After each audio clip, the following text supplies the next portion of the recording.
tremendous irony is I think JJ is going to be in the first match.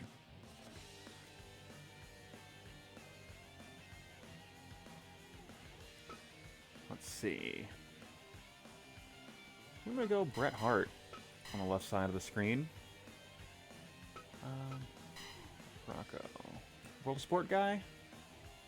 You know what? Yeah, I like that idea. So I'm going to hit this button and do the social media thing, as this week's going to be a little bit different. Let's see here. But we'll get to that momentarily. Let me just do the thing.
I think it's been over 2 years, count if you include some breaks.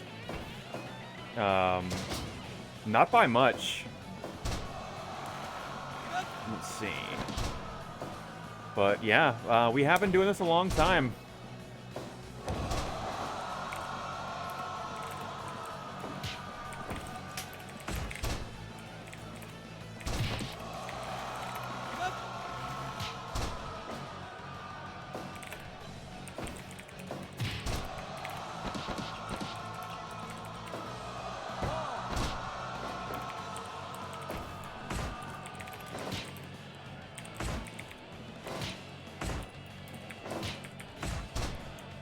It is, like, genuinely wild to me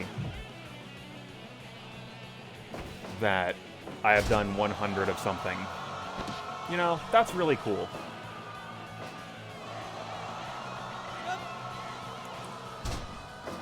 Let's see.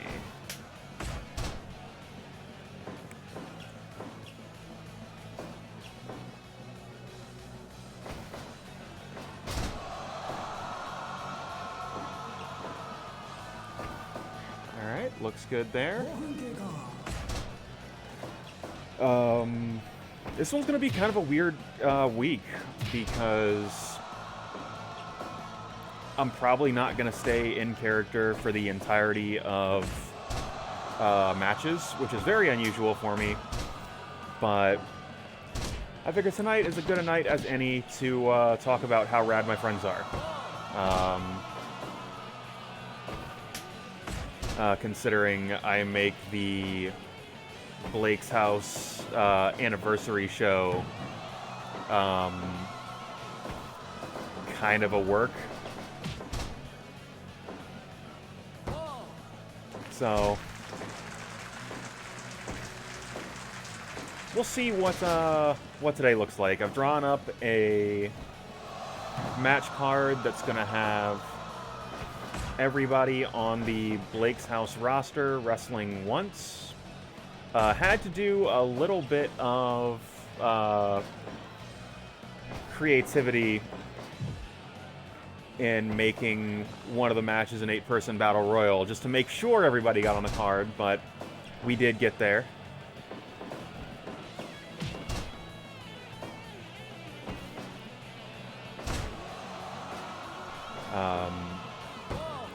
Extremely limited gonna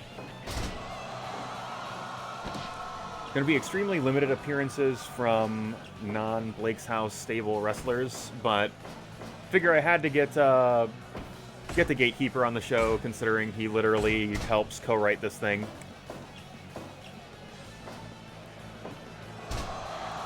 Would be kind of kind of rude if I did the 100th episode of Blake's House and his name did not show up on the program.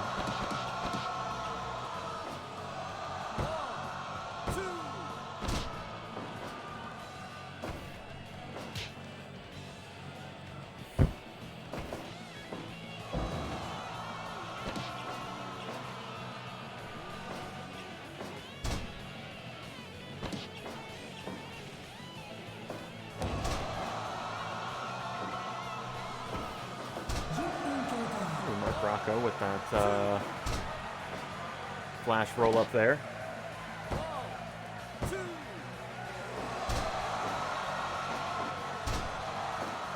Gosh, speaking of flash roll ups,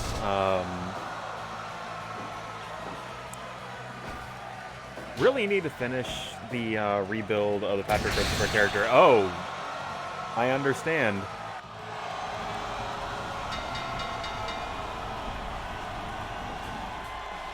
It's like I look away from the screen for a moment, and Bret the Hitman Hart has been dropped on the stack of dimes that he calls a neck.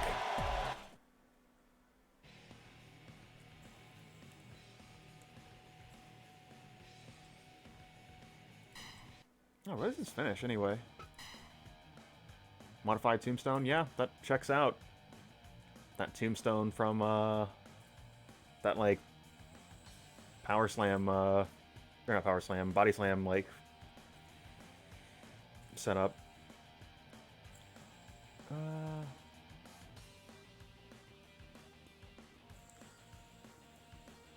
So that pre-show match did wrap up a little bit early, although that's not necessarily a bad thing, considering the first two matches that I do have drawn up for us are sort of pre-show as well. So, hold on a second.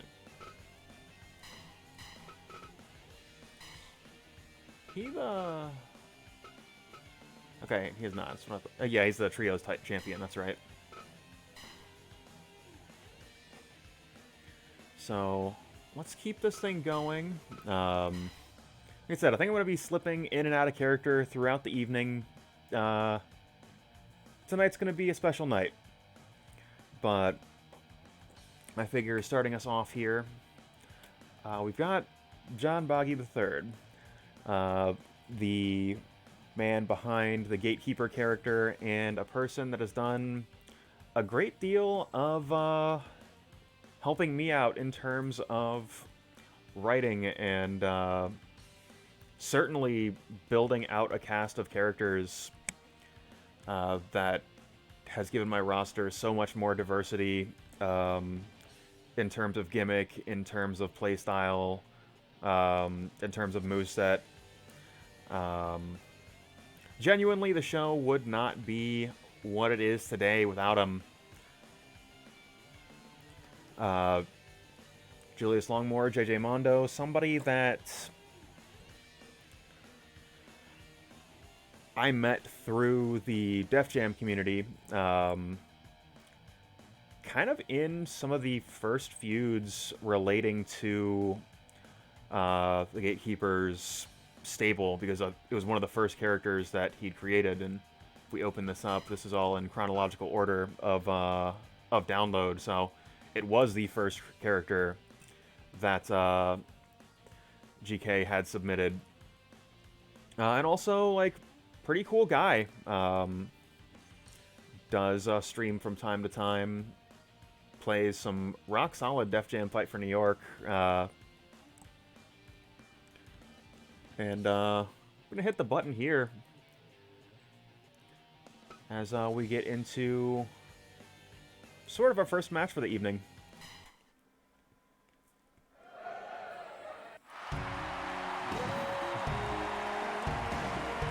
We'll see how much I stay in character throughout the night as far as calling matches go, but again, this one's kind of a special case. That being said, I know I'm not going to be able to help myself. I will slip into calling matches mode probably pretty quickly.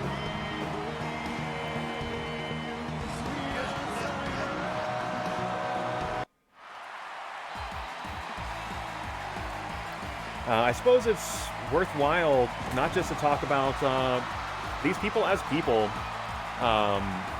who both of them good dudes, but also, hey, we've done 100 episodes of this program, and both JB3 and JJ Mondo both involved in a lot of storylines. Certainly that first big invasion arc, that was basically all JB3's idea. He wanted to, one, have an in-storyline reason to introduce all his characters to this program, but also kind of do something that up to that point we hadn't done before. Of course, anybody that's been watching the stream a long time knows that the results are the results. I think there are 4 or 5, give or take, matches that I have directly intervened in for one reason or another. And I say that to say this. We had a sort of Survivor Series style show where it was Blake's House versus Judgment Pro Wrestling. And if I could have it back, I would have put Blake's House over, personally. But that is not the way it played out. JB3 won the manager versus manager match. And I believe the final score was, no, it's almost certainly Twitch just being a fucking dogshit website. I believe the final score of... If it's unwatchable, I might fold up. We'll see.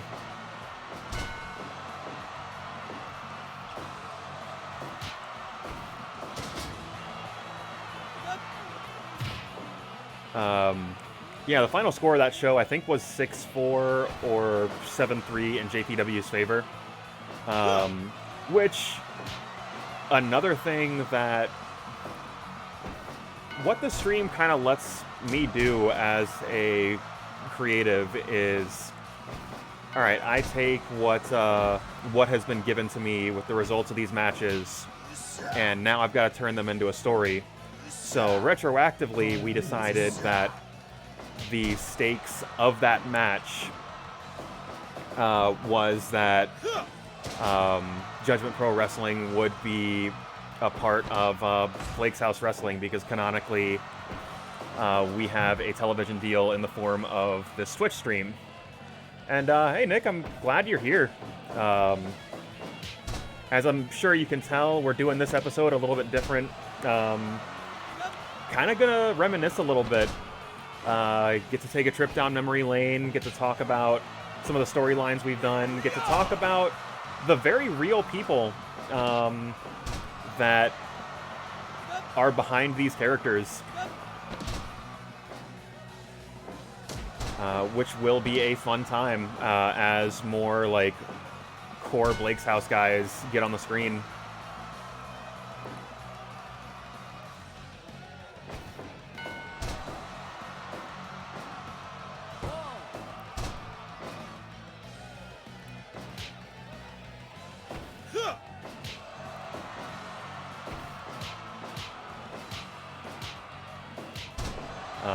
Sure, for anybody that is coming in, and if this is their first ever Blake's House Wrestling, this episode will be unwatchable because it's going to be entirely inside baseball. But sometimes you can have little self-indulgent episode of the program as a treat.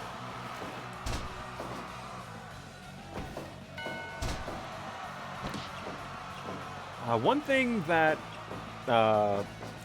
GK does so very well is give all of his characters a really unique identity.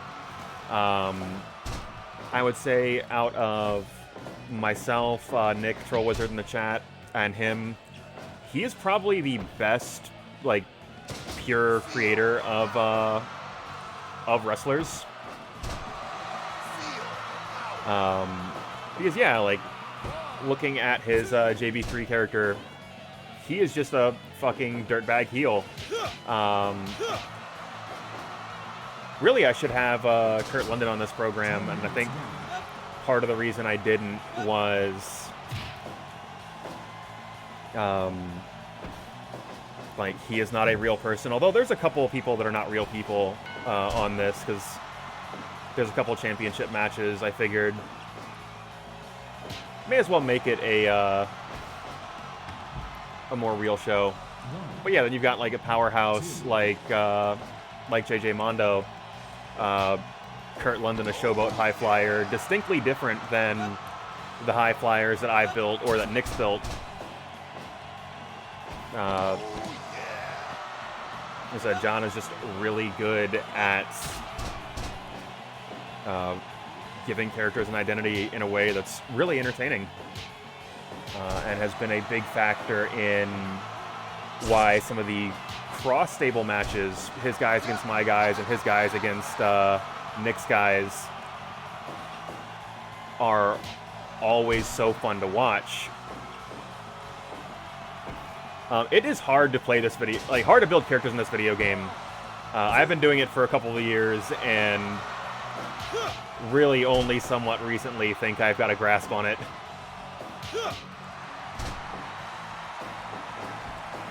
So I totally feel you there, man.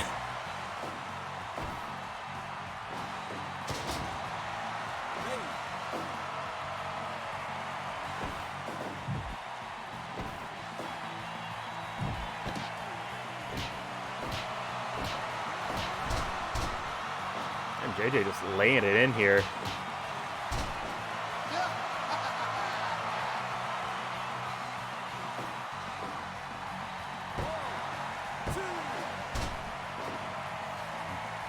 I'd have been very sad if that were the finish of the match. Sometimes that happens in this video game a lot, where, yeah, just like a random pinfall just happens and the match is over.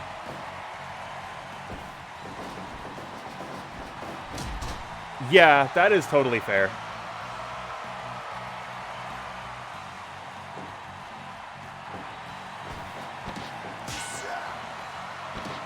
Yeah, I think since that had happened, I've made sure to keep a backup of my save on an external hard drive, just in the event that something truly catastrophic happens on the like Steam cloud save side.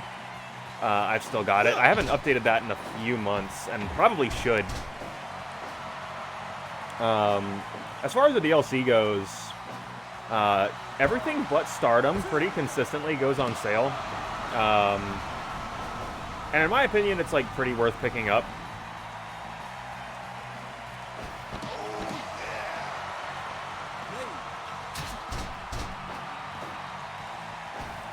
Like, I don't know what the story is, but yeah, like the Stardom DLC just never goes on sale. And if it does, certainly not at the price reduction the New Japan DLC does.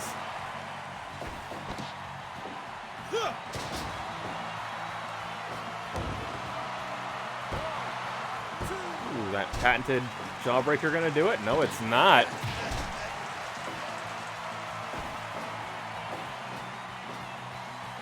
How you going, Jamel? Appreciate you dropping in as well. We are just here hanging out as guys being dudes.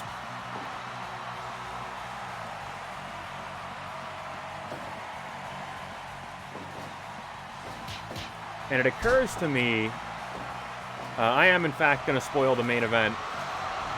I've got Mag.Lo going head-to-head with Satchwell for the Lakes House Wrestling Championship. Probably should have had him wrestle Kula, because I think that was his first ever 5-star match.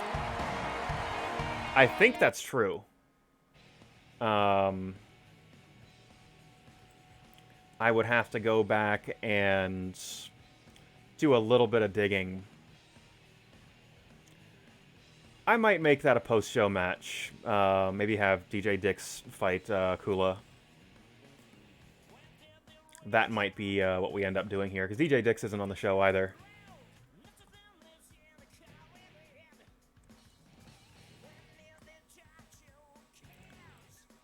Yeah, let me just pencil that in right now, because we are just playing Calvin Ball with tonight's show.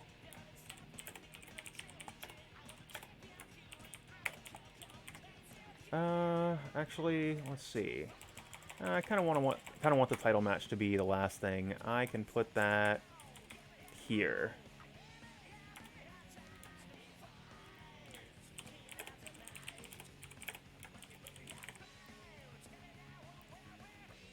The Rapture is not on the show.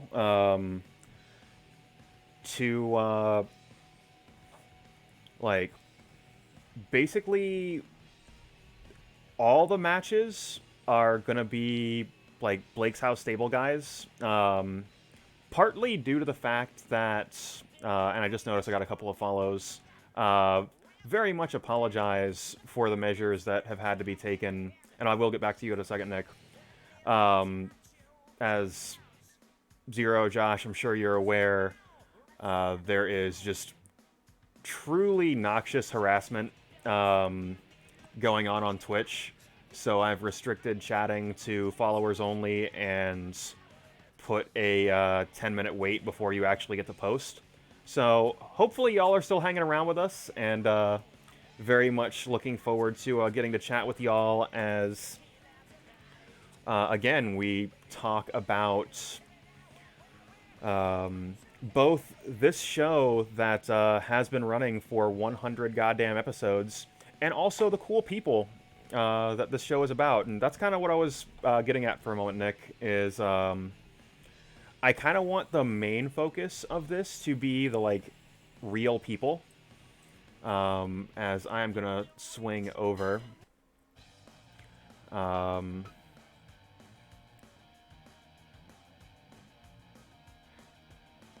Yeah, let's go ahead and swing over to what I've got queued up for us here. Pulled a little bit of a like WrestleMania or Wrestle Kingdom, like, these guys don't have a match, but I wanted to make sure they got on the program. And with this Battle Royal, I managed to get every single character in the Blake's House stable on the show, which was important to me. You know, people like Linda, like Nick, I believe Colby as well. I went to high school with them, right? I graduated high school in 2009. Obviously, people like Brandon, Jordan, Ramon, Josh, you know, these are guys that I met. They are Team Lake Mary, because at a time when Brandon and Jordan were living together, like, they were regulars at that house, the Blake's House third location, as it were, where, like, we just hung out and played video games. We've done that for 11 years. You know, originally at Blake's house in Deltona, then at Blake's house in Deltona, then at Brandon's house in Lake Mary, and now kind of splitting time between, yeah, that is Olivia's house now, between there and Blake and Brandon's house. I think there's still technically Lake Mary. I'm not very good at geography. But I suppose that leaves one name off the table, Matthew Knapp, who I want to say I met him originally through Shawn, who I live with now. Good friend of David's. The two of them go way back.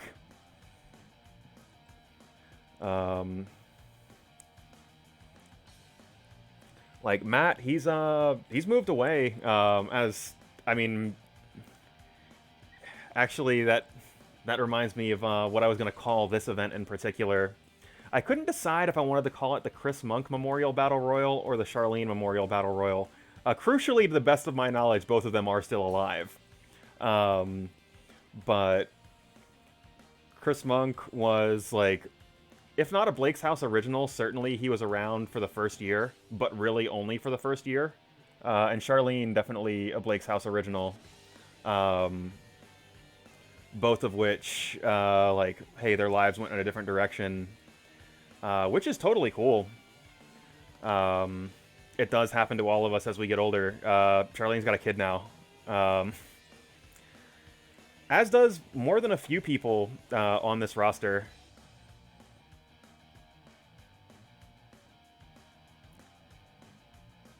I forgot y'all work together.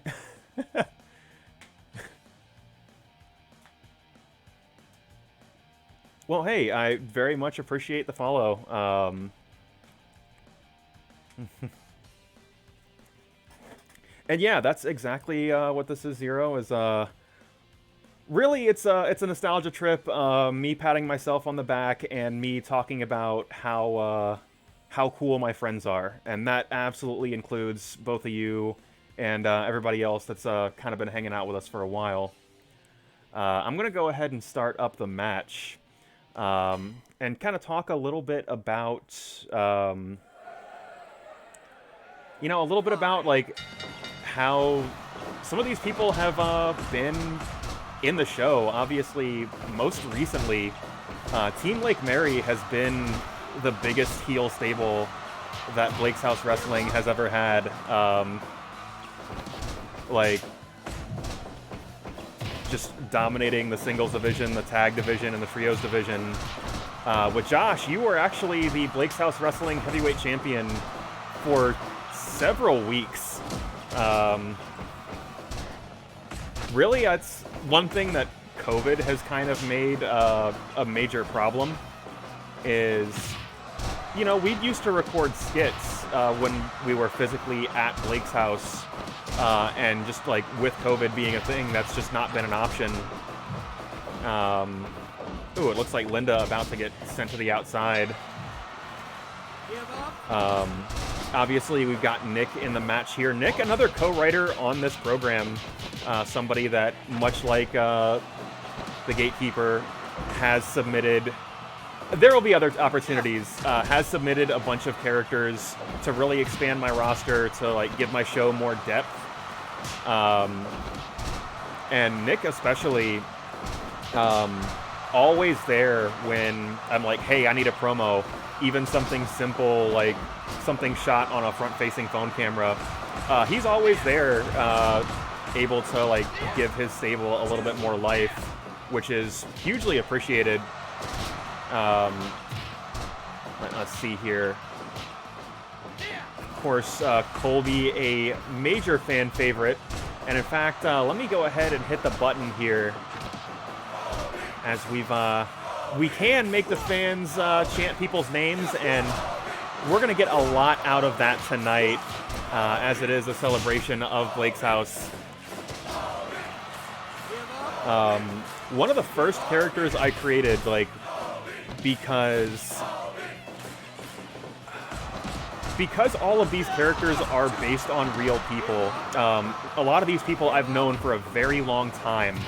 I have a really concrete idea of how I want them to fight. Colby is absolutely one of those. You know, Colby, a major characteristic of his is, like, performative anger. Like, he really leans in on, like, being enraged. So, like, I want to make use of that in his wrestling style. Have him be a brawler that just gets, like, tougher, gets meaner as he takes damage. And I was very successful at doing that, like, by giving him an ability that increases his critical rate later on in matches. It really helped tell the story of he's getting beat up, now he's really mad, and he's going to take your head off with a lariat. You know, as this goes on, this show goes on, I'll maybe get to talk a little bit about, like, some of the thought process behind designing some of these characters. But like Colby is going to be special for me because I think he is one of the first 5. I would believe that number. Give up. Give up. Give up. And Colby also like pretty recently in a major angle with Shawn Satchwell, as they sort of had a rivalry turning into a friendship.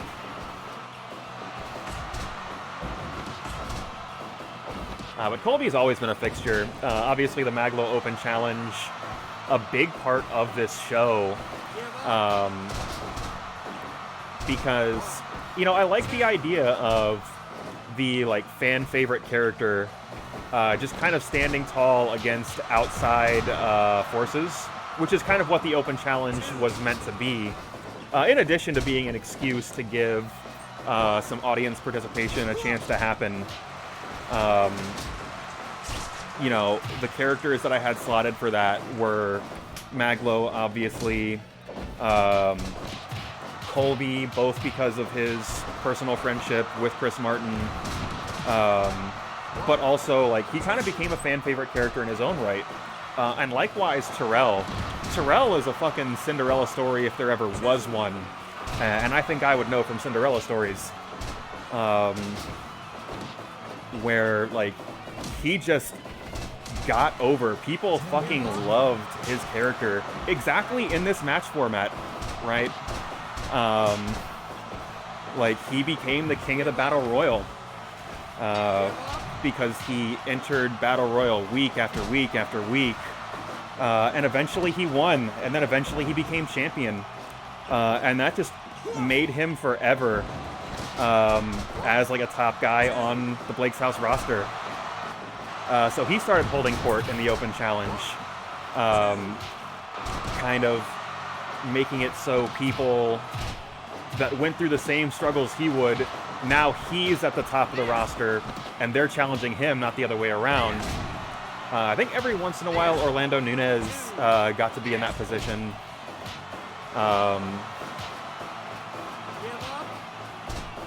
Like,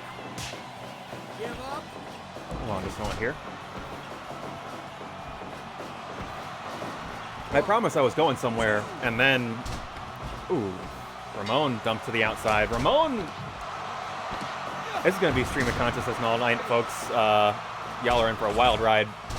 Ramon, a really fun character, because again, I got to draw from, like, real life experience with these people. Obviously, Blake's House kind of originally started as a fighting game community.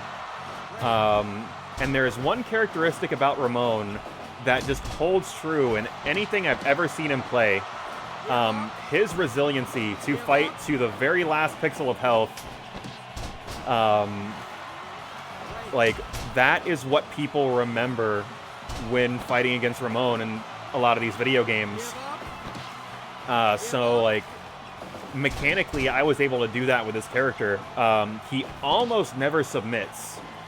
Which is why his first ever submission loss was so significant. You know, he's got a high spirit rating, which means it takes a lot of punishment before he's going to stay down for the pinfall. You know, he's got Ramon health, as he is so commonly known as having. Of course, we've got Josh in the chat, and Josh still in the Final Four and hitting a blue thunder bomb, but Colby taking his head off with that atomic lariat, and Josh sent packing just as I was about to put over, kind of, yeah, I've, like, a major goal of mine is to, like, be able to give these characters an identity that really communicates who they are. And with you, Josh, thing I really wanted to do was, like, I really drew from your, like, on and off rivalry with Alfonso, right? Where your main goal, I mean, obviously you want to win the match, but your main goal is to frustrate. And I kind of made that a core function of your character. You know, a lot of trollish offense, a lot of, like, sneaky maneuvers that you know, if somebody's not concentrating, they're going to get tripped up by. And that ended up culminating in one of the greatest finishes I have ever seen in Blake's House Wrestling match, as you were fighting against the Chris Martin original character, because he's also submitted a handful of characters for this stream. Dick Boss, who is kind of like a brutish enforcer type, that his temper gets the best of him. So you were making him chase you around the ring. Eventually that match spilled out onto the outside, and impatiently he goes to the outside to follow you. Y'all fight it out, and you, I can't remember if you throw him into the barricade or you, like, knock him down when the referee's count is at, like, 16. You get in the ring, and I believe that was the first ever count-out loss in Blake's House Wrestling, which so perfectly encapsulates what I want to accomplish when I made your character.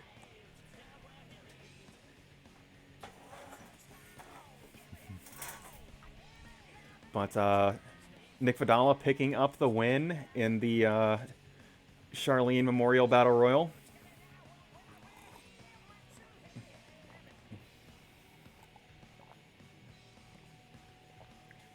What I am going to do, I am going to play the intro. Yeah. There was, because this game has a mission mode, and one of the missions is, like, win a 3-on-1 handicap match.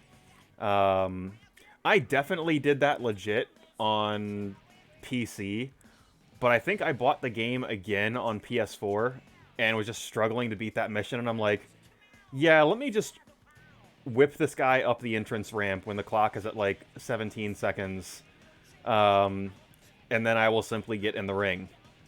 And that's exactly what I did. And Blake, appreciate you dropping in. I think what I'm going to do, I am going to play the intro for two reasons. One, this is still technically an episode of Blake's House Wrestling, and two, if this is supposed to be a celebration of how cool my friends are, I do want the work of Chris Martin to be recognized, so let's go ahead and hit the button as we continue episode 100 of Blake's House Professional Wrestling.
So a thing that is probably pretty well known about Chris Martin, certainly in our friend group and possibly like in the satellites to that friend group, Chris Martin has a lot of projects musically. Obviously, like his main brand is Mag.Lo. You know, that's who he tours as. Right, he's got a couple singles that are in the multiple million listens mark. And genuinely, I couldn't be happier for him. You know, 10 years or so ago, 10 to 8 years, give or take, you know, he worked as DJ Dix, coming up with I Need Backup, Can't Block Zero, Hypernova Dance Force, songs that were hugely successful in FGC spaces. I distinctly remember Hypernova Dance Force happening about the same time when a major championship had happened, and somebody just went on a tear with Sentinel and Nova, which is truly delightful set of circumstances. But even as far back as high school, Chris Martin's been making music. He's been making music forever.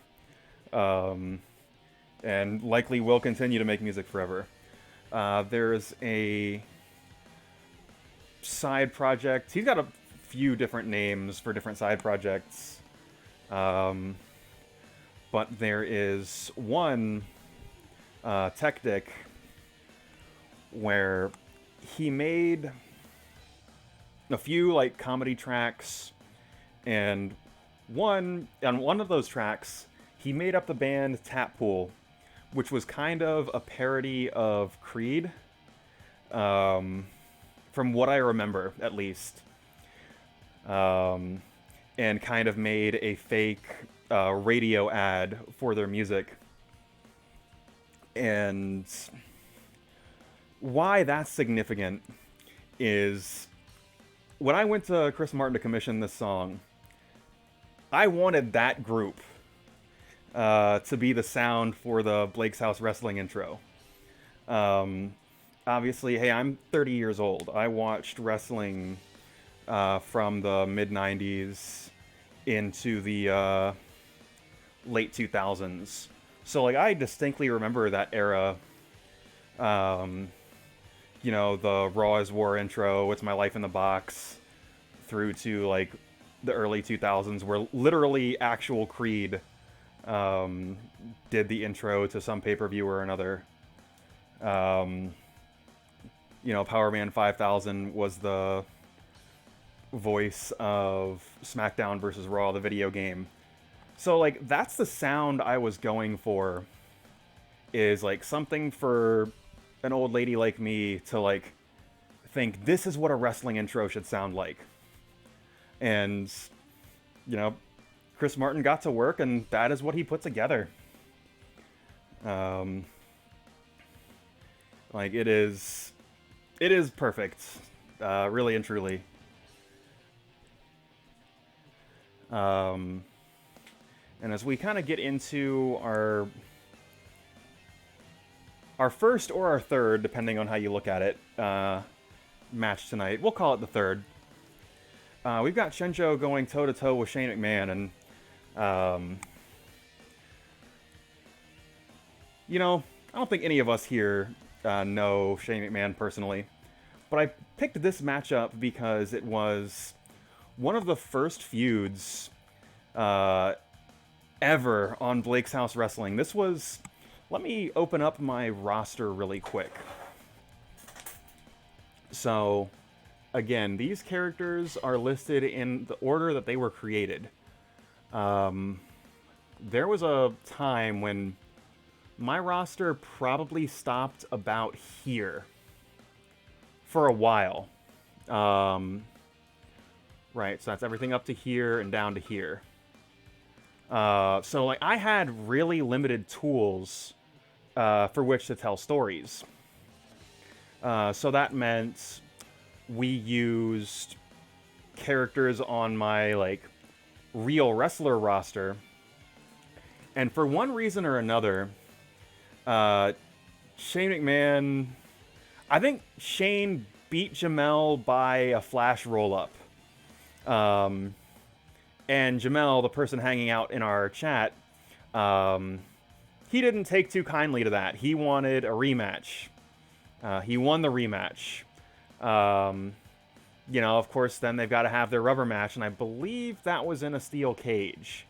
I could be wrong about that one.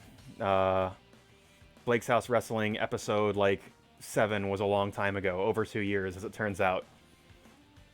But that was kind of the first feud, as we come to understand them on this program. So what better way to honor 100 episodes of Blake's House than to put Shane McMahon head-to-head with Hsien-Jo. I'm going to hit the button here, and we're going to kind of keep this thing going, keep this love fest going as,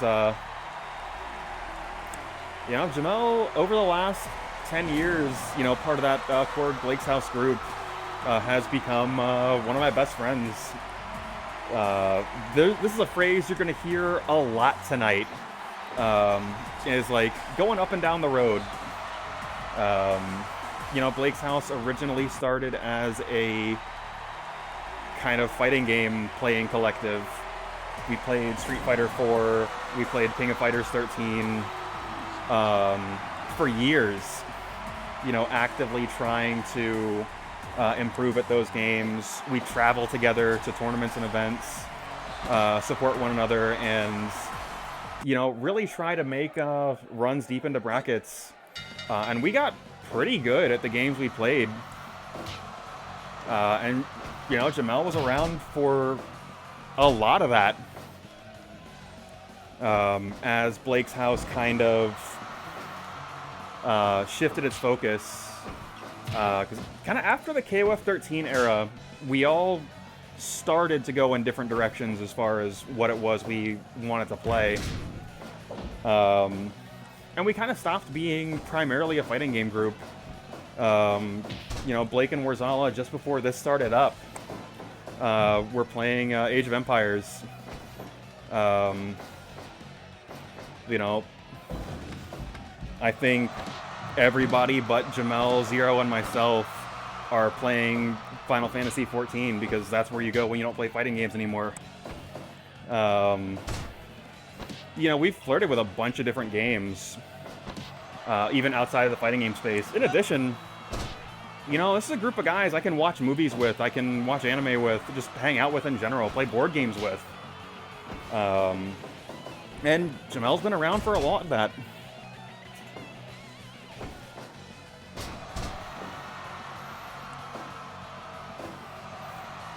I think to talk about creating his character for a moment, the look was just the easiest thing in the world to get. Jamel has worn literally this outfit for as long as I've known him. Probably longer, if I had to guess. And like things I know about Jamel and I know about the characters that he likes in games. Like there is like he likes suplexes, he likes ranas, and he likes like power wrestling holds. So that's kind of what I built. You know, a very suplex heavy moveset. Oh, he also likes the 1995 picture Space Jam. These are the things Jamel likes. So, like, you know, a lot of suplexes in his move list. When he puts somebody in the corner, there is a chance of getting a Frankensteiner, which is a, like, truly dazzling maneuver that I know Jamel enjoys. Or he could take you to the Space Jam, the choke slam off the top.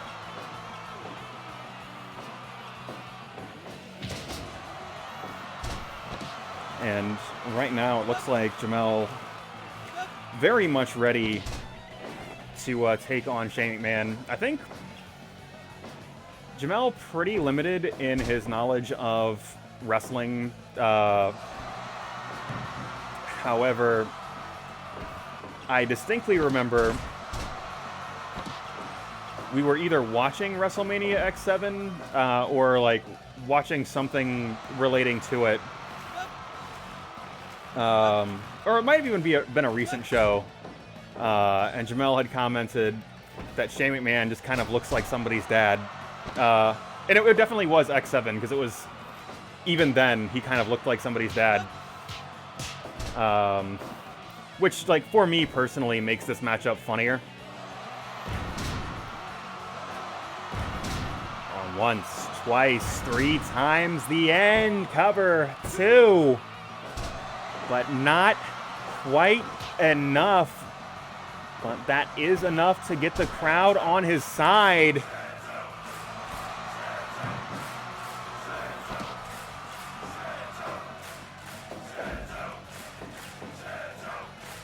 I think that call in particular,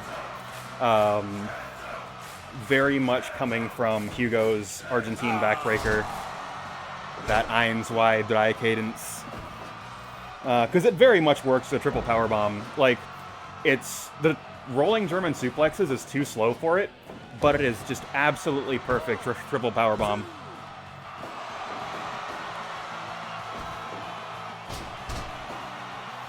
Told you, we're going deep behind the scenes and exposing where all of my brain poison comes from.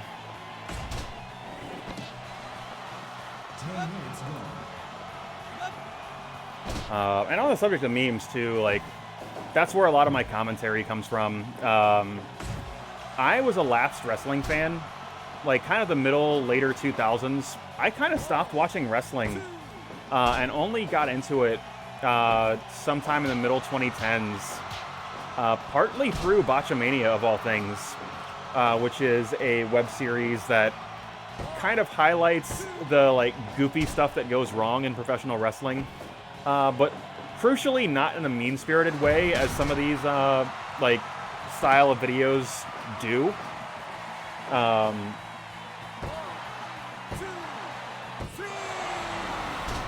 And Hsien-Jo taking it with the screwdriver.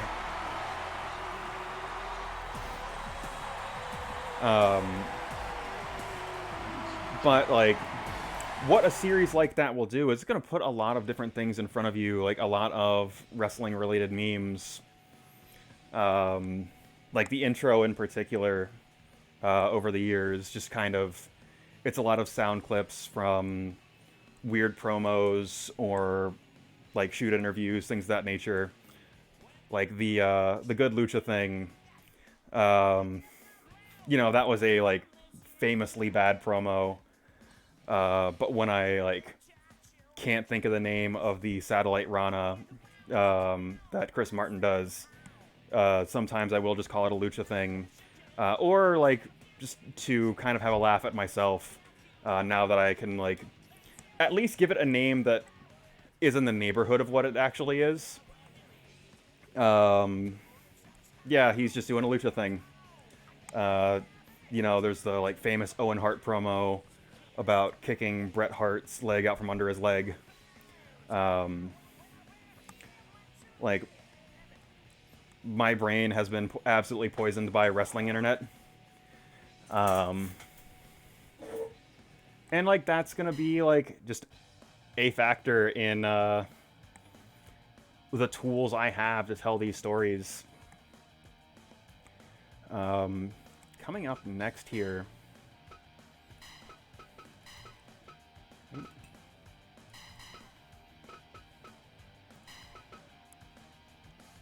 Absolutely, like... So if we gotta go back to the conversation of Blake's house as a vehicle to play fighting games together and improve at fighting games, I think Alfonso and PJ are 2 really important names to consider. Now, life circumstances has made it such that I haven't been around PJ nearly as much as I have Alfonso. But the 2 of these guys are really good at games.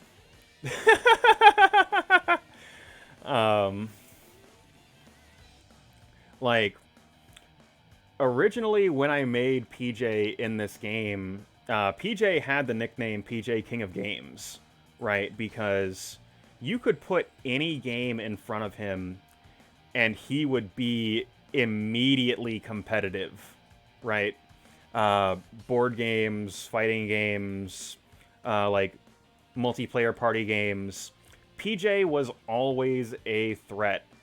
And he was just he was a nice guy. He was a fun opponent to have. Because, like, he clearly understands games at a high level, and is just, like, a cool dude. Eventually, those light circumstances I alluded to earlier, PJ became a father, which is, like, where the PJ King of Dads nickname comes from when I speak about him on commentary. And obviously, that limits his ability to kind of hang out in our groups, play games with us. But, hey, still very much in spirit and very much appreciated for being a cool guy. Alfonso, another one of those names that is just extraordinarily good at the games that he wants to play. He is somebody that, particularly in my KOF 13 days, is somebody that I went up and down the road with a lot. And also, like, if we are restricting just the state of Florida, when I was actively competing in KOF 13, there were 5 people that I never beat for money. Because I'd like to consider, like, at the peak of my ability, quite good at KOF 13. Alfonso was one of them. And believe me, I had plenty of opportunities to try. But yeah, Alfonso, just like a very gifted player. Certainly most in KOF 13, we'd play each other in CVS2 many, many years later. We kind of deviated because he got into Guilty Gear way before I did. And kind of lost interest in Guilty Gear way before I got into it. And Dragon Ball was just never going to happen for me. Although I've learned to never say never, right? But, yeah, Alfonso, like, as a player, is somebody that I have always been impressed by. You know, kind of to that end, I'm going to go ahead and start up the match here. To that end, that kind of informed both of these characters, in that I wanted them both to be very strong characters, right? Like somebody that, hey, again, it's almost never that I will interfere in the results of a match, right? I want the AI to play it out. But I want PJ, I want Alfonso, I want Orlando Nunez to... I mean, Orlando's a separate thing altogether, but PJ and Alfonso to have a very high probability of winning any given match. Ironically, because this was kind of early in my creation process, I don't think I did a great job of that. So much so that it's extremely rare that I will give, like, the people these characters are based on creative control of their character in any way. But I am going to peel back the curtain. I am going to call out Alfonso a little bit here. He did complain that his character was not good enough. Which is very funny to me. Now, in his defense, he was losing many matches.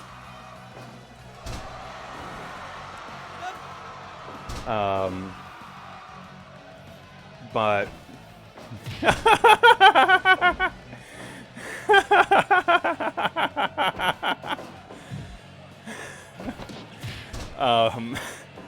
and I'll get into their move list in a minute, but I think part of it, yeah, honestly, yeah.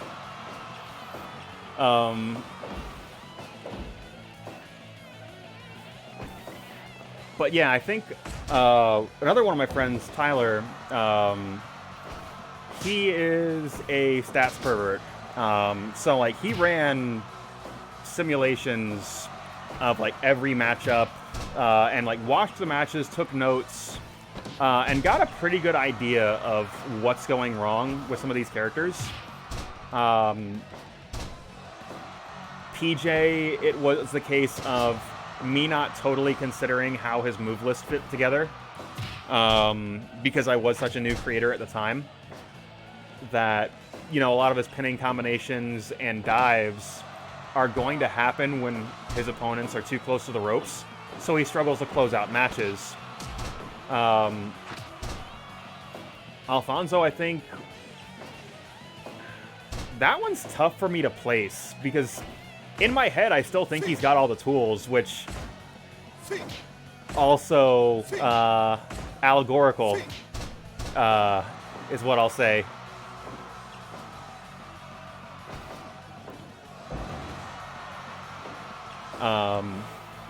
But yeah, exactly.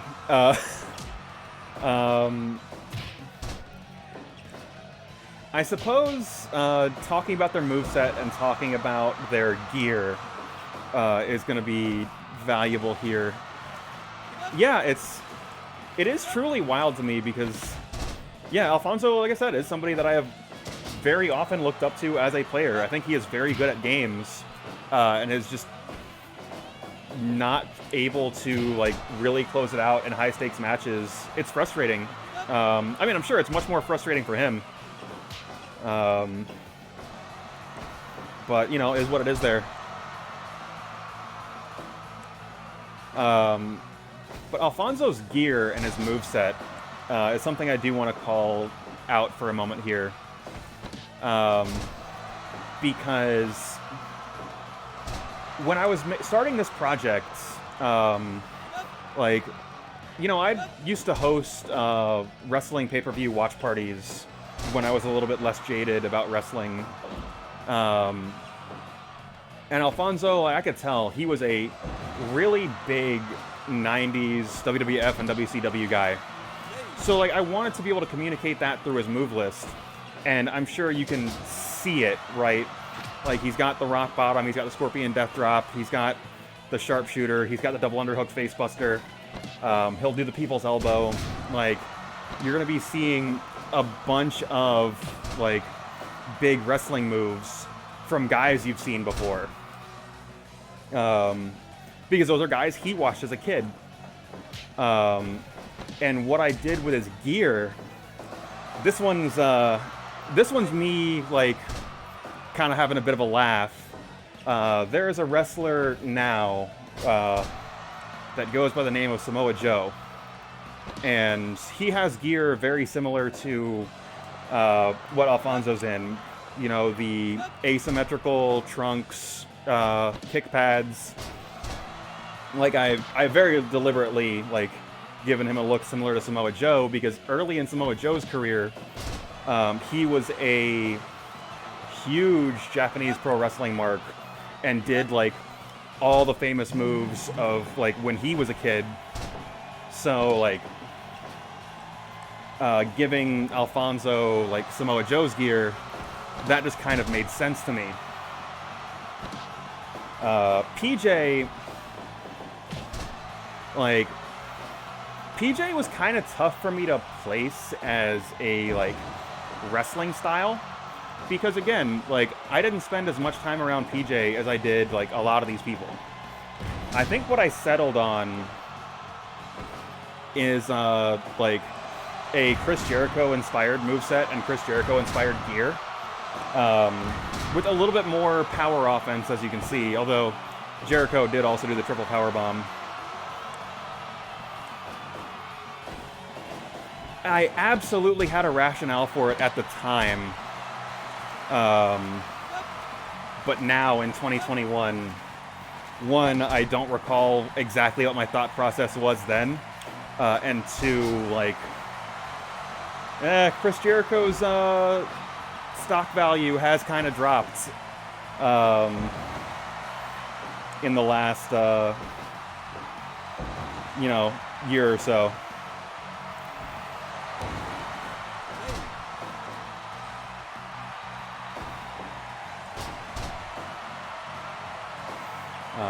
Kind of watching these two go at it here. Like, we're 13 in-game minutes in, and they've still clearly got a lot left. And oh my God, superplex off the top. And PJ still not finished, leaping facebuster. But Zoe right back on his feet. And again, there will be times tonight where I truly will not be able to help myself. I guess that's, like, kind of worth talking about as well if we're doing the full behind-the-scenes tour. I've been doing this for over 2 years. There are some nights... Nice. There are some nights where I just feel like dog shit. Physically, mentally, emotionally, whatever the case may be. But hey, as soon as I hit record, I can get right into that character. It consistently, like, it surprises me, really. And PJ and Zoe putting on a bit of a barn burner, and God, just... We were just talking about this, weren't we? Like, Alfonso has all the tools, but going toe-to-toe with somebody in a high-stakes situation, not quite able to pull it out as PJ picks up the victory.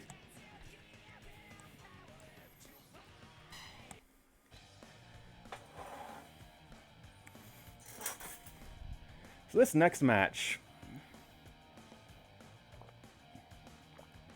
it's absolutely 100% nepotism, and I'm going to own that. Because I absolutely booked myself to be in a championship match.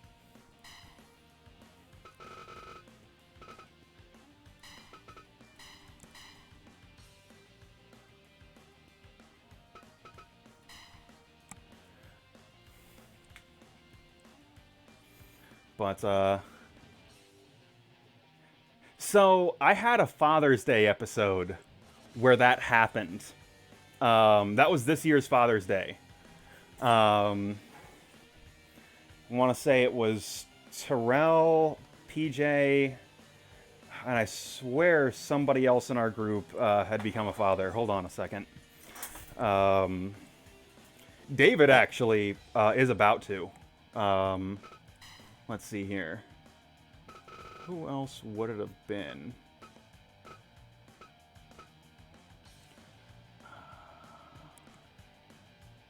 Yeah, okay, yeah, it was just the two of them. And then David fought the winner. Because it was two dads enter, one dad leaves a steel cage. Or no, I think that one was last dad standing, was the matchup.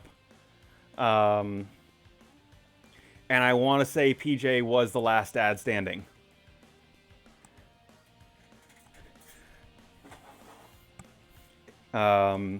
Due to restrictions of the game, and hey, I am... If you want to talk storylines that has happened on this program, I am willing to do that all night long. Due to restrictions on the game, because I still don't have any mods running, you can't do a proper last man standing match, because a proper last man standing is 10 count only. However, in this game, you can have no pinfall, yes 10 count, but the referee will still call for submissions. I think what I did in storyline was, like, I claimed that Terrell had passed out in the submission. But again, that is just like me working around the limitations of the system. But yeah. Yeah, it was in fact a last dad standing match.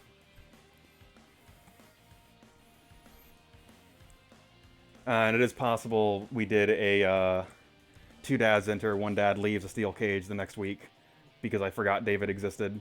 And look at that, David is right here. So let's keep talking up some people that are happening here. I joke that this match is like nepotism, but like I've been very conscious over the 2 years I've been running this show. Yeah. I don't book my own character in high-profile matches because I think it's tacky when the promoter is like your top champion. So like I kind of hang around in the mid card. Very rarely challenge for titles. And also too, it's like I have like weird brain shit where I simultaneously like want people to like know about me and like be excited about me, and also do not want people to perceive me at all. It's a truly bizarre contradiction that I have to deal with. And as a function of that, yeah, like I just don't very often challenge for titles, but hey, you know, sometimes you get to challenge for a championship as a treat.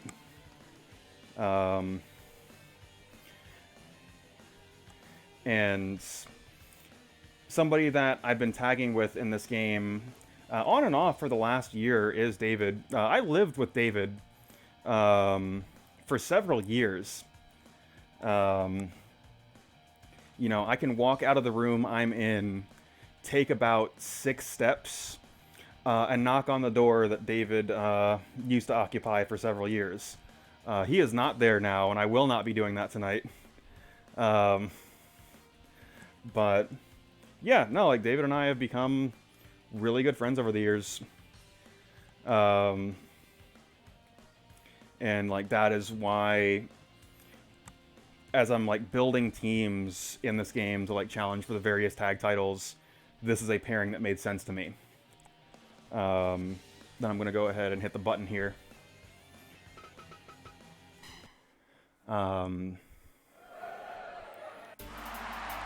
I think it is really interesting, and I might do a bonus post-show match of Cinderella against Princler, because I think seeing those two characters fight each other is going to tell an interesting story.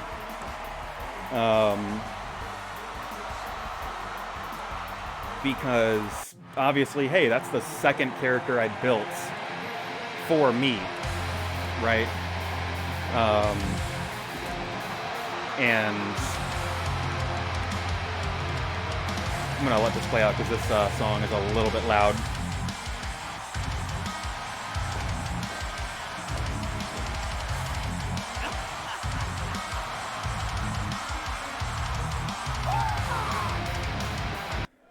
So, like I said, this is the second character I built as like my own self-insert. And I made like really conscious choices about like what in my moveset stayed, what in my moveset I wanted to change, and like what things I want to be able to call back to, right? Like my finisher on my old character used to be the flatliner. Now, like I do a leaping flatliner as a callback to like the Princler persona. But also like my original character, the way that I had a conversation with Ash about this was my character is kind of a Daniel Bryan, the Princler character, not the Cindy character. You know, really focused on joint locks, a little bit of striking here and there. Not like the like hyper aggressive Bryan Danielson, which is closer to what Cinderella is. Although she's definitely influenced by like Joshi stuff as well. But yeah, like I think Cinderella is like more expressive, more animated, is just more, which I think, yeah, does tell an interesting story, like just within like move list and character tendencies, which like wrestling is really good at doing. Like when a wrestler like changes their move list to like communicate they are a different character, it can be like so very subtle and yet so very effective at doing so. But right now I'm putting myself over, and I do need to talk about my good friend David. Yeah. So David is... So storyline-wise, I never really had a good place for David. Like, I think originally he was kind of a... He was built as a hardcore specialist, and you can see that in his move list, certainly. But he is kind of all over the place.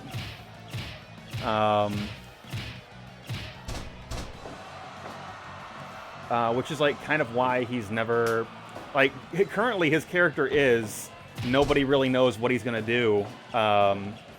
Like, what division he wants to compete in, things of that nature. And his, like... character in the game is very much that as well. His moveset is all over the place. He is truly a chaotic person. And,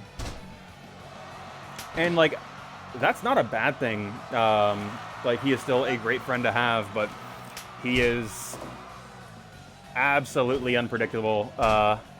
And, like, anybody that has known him can probably communicate that pretty effectively.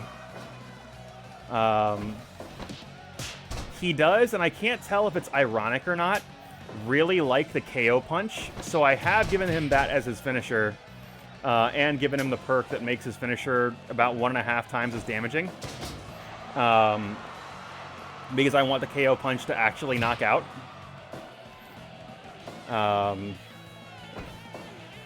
And a consequence of that is, like, you just very rarely see it, because I've set the chances of it happening quite low.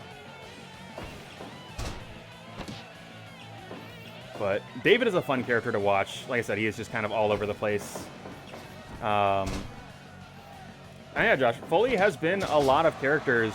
I think Dude Love was the biggest departure of his, like, traditional wrestling style, because, like, all that, like, hardcore offense kind of came out of his move list, which meant he kind of had to do something different because he was a different guy.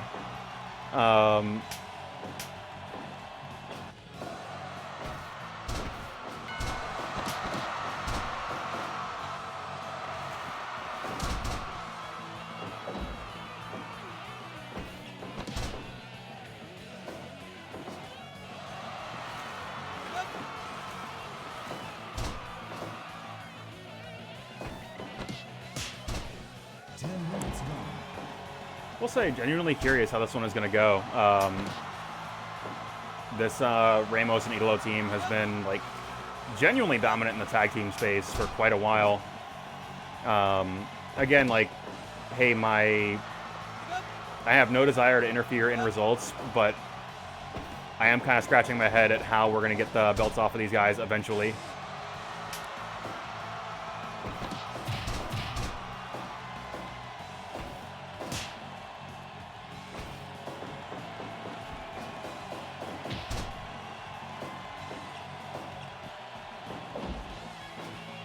I think part of it is also just, like, how the tag team wrestling in this game works. Like, submission specialists are really, really good in tag team wrestling in this game, because where in, you know, you need to have your shoulders down for 3 seconds to lose by pinfall. As soon as somebody's put on a hold and your spirit gauge is at 0, the match is over. And that's what makes Ramos so dangerous in these matches is, like, he is working the spirit gauge, and also, like, he has so many submissions in his moveset.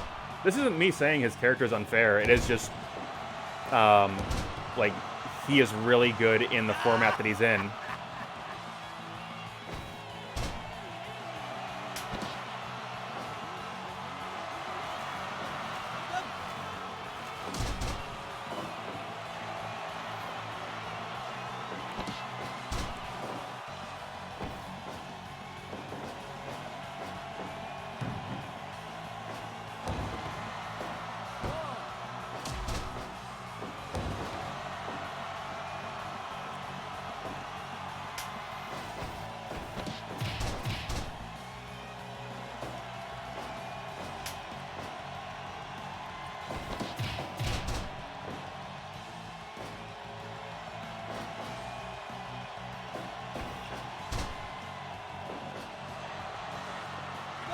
Also, while I am currently in the ring, I'm hoping to get to see it, but we will see.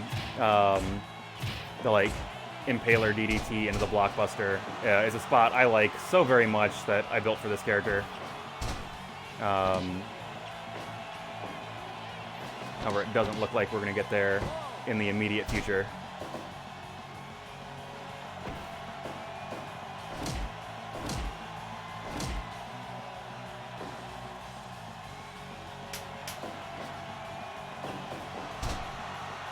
Big double dropkick spot, as one does.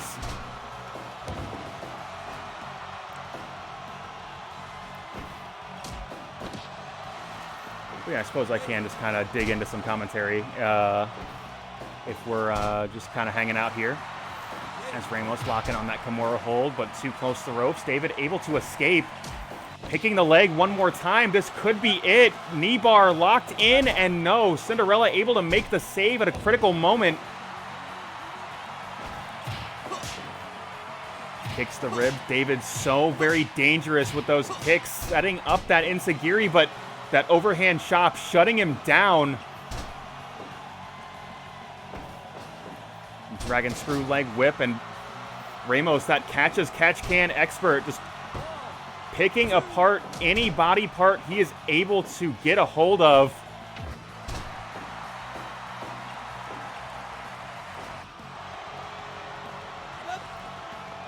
As David utilizing that hardcore style, big headbutt, but then just slowing things down a little bit. Chinlock just not allowing Ramos to really ride that momentum like he wants to.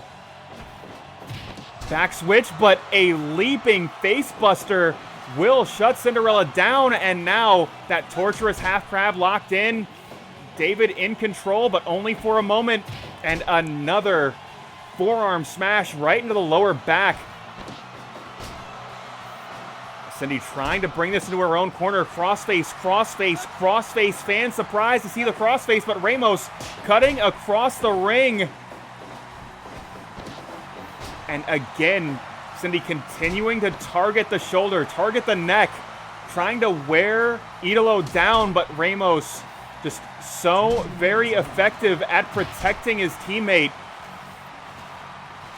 As that arm and neck hold locked in, Cindy struggling to escape.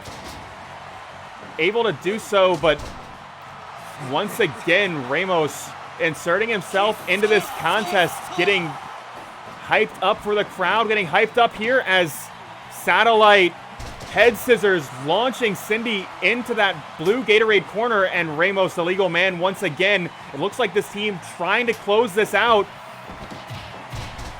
As that, hold on to someone here. Big double moonsault, just punishing blow from Ramos, firing back into that orange Gatorade corner. This Knicks Wrestling Organization unit so very effective at cutting off the ring.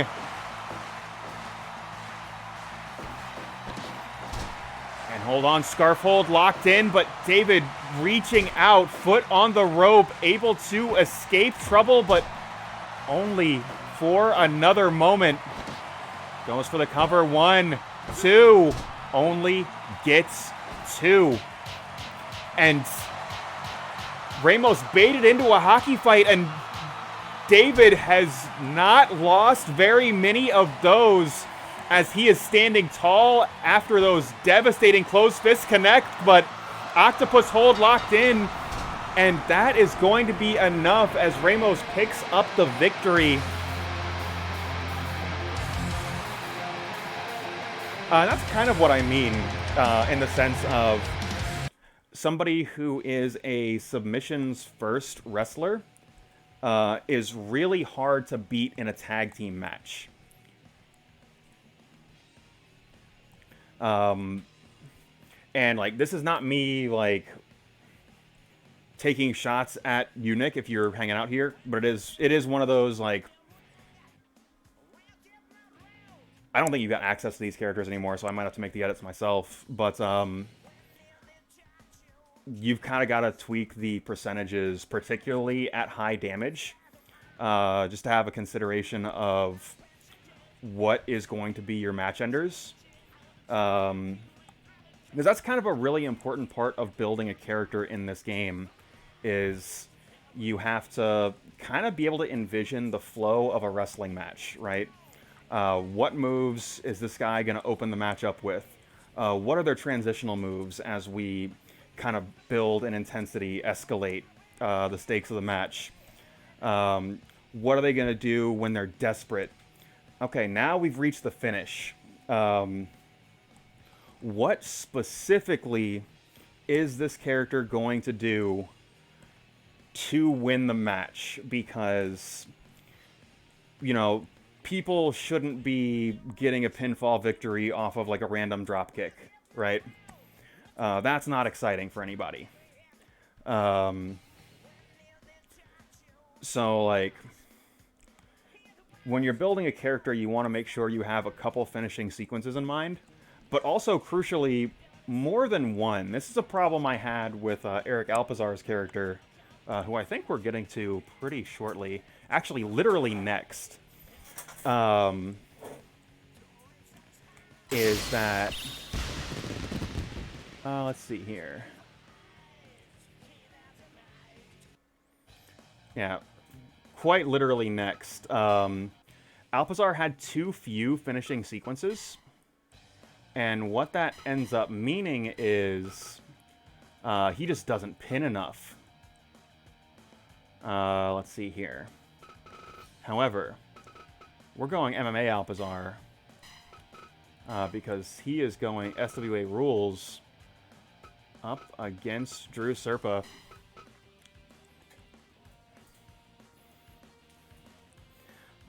So it kind of goes both ways, right? You can kind of overtune or undertune a character to that end. And Eric Alpizar, I think, is like kind of in the undertuned side. I made a few adjustments since then, but we'll see how those pan out here. As I suppose we should kind of talk about who's in this match within the context of the show. Drew, a member of Team Daytona. I suppose also in real life, although I think he is moving to Tampa pretty soon. And the Daytona people kind of burn up about it. Yeah, that team, like, extraordinarily effective in the trios division. Eric Alpizar, multiple-time trios champion, the first ever mixed martial arts champion on Blake's House Wrestling. I think at least once a tag team champion. These two guys have kind of been all over the place. Neither of them really made a name for themselves in the singles division. Partly because, you know, Drew kind of handcuffed to Team Daytona, him and Antonio doing a lot together. And Eric, kind of for the problems I mentioned earlier, his character's inability to close out matches means that he never really earned a singles #1 contender shot. He did quite well in the tag team division and in the trios division when, you know, he could just pile on damage and then somebody else could finish the match. That happened quite regularly. And in the MMA division where he can just kick the shit out of you, which, hey, maybe that'll happen here. This matchup I picked because both of these people have done martial arts in real life, right? Like, Eric Alpizar, like, has done Taekwondo as a youth. I know a couple of our guys have. Jamel, I believe you have as well. And likewise with Drew, like, he did wrestling in high school. And after putting on this program, I would come to find out, hey, a couple of my friends have done that. Notably Nick Vidala and Matthew Knapp. Things that, you know, if I had a little bit more foresight, you were a karate guy? That I did not know. Like, could have made reference to in people's movesets, or reference to in their characters. But, neat. See, that's the nice thing about one of these nostalgia shows, is, like, you know, we just kind of get to reminisce, get to talk about stuff, and, hey, I learned something I didn't know about you before. But yeah, like, from a, I'm going to hit the button here. From a character construction standpoint, making their real life history with martial arts was always meant to be a major focus with both Eric and Drew.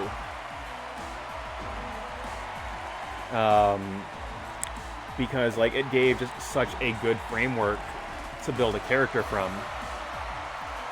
It was also like kind of allowed me to like explore myself a little bit creatively, because I don't really have as much experience building characters in this game. That's like, objective is to win a fight. Bring it. Or is like at least good at communicating that. And what I mean is, like when building a like professional wrestler, your goal is to make a character that is good at entertaining people. They don't have to win. Their goal is strictly to be entertaining. Whereas like if you're making a martial artist, your fighting style has no relation to the crowd whatsoever. Your sole focus is the person in front of you, which is like a different set of restrictions to build a character under. And it's an interesting set of restrictions. I think I did better with that with Alpizar because Drew is kind of a hybrid martial artist. Like, I kind of see him as Ken Shamrock in WWF more than I see him, or like Suzuki in New Japan, than I see him like as a pure wrestler. But like, again, it is still like informing their styles. And look at this, these guys putting on a wrestling clinic.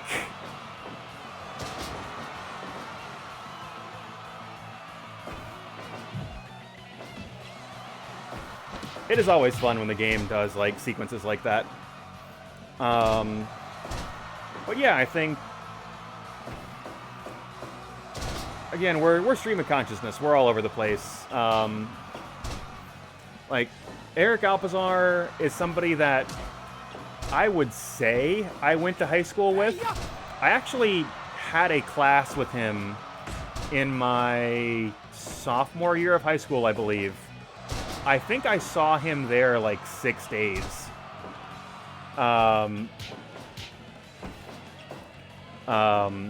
Because like he just wasn't ever there. We certainly spent, holy shit, what the hell is Drew doing on the top rope?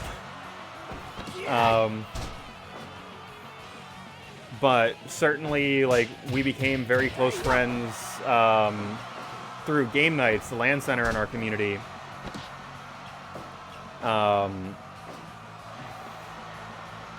So like even before the first ever Blake's House, Eric and I were pretty tight.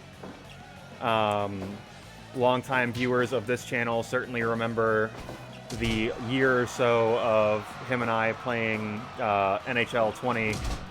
I mean, it's kind of bullshitting for a few hours every week. Like, hey, Eric is somebody that is is a friend to me. He is somebody that is extraordinarily stubborn, sometimes to a fault, right? Like, I consider him to be a rock. No matter what is going on in the world around him, whatever is going on in the world around me, I know Eric will be exactly where I left him, which sometimes that's wonderful, sometimes that's truly frightening. But I can, oh shit. Is that it? No, not even coming in for the 10 count. Give up. Give up. But yeah, like, that is just a facet of this person that I've grown to love. 1, 2. And love also, like, an interesting word to consider. Like, most of the people... Damn, still not a 10 count. Drew's got a lot left in the tank, apparently. That's something I've learned in the last couple of years. Like, hey, there is a lot more people I love than I thought I did. And a lot more people love me than I thought loved me. and very nearly every name that you have seen or will see tonight, hey, I've got love for these people, and I know these people got love for me.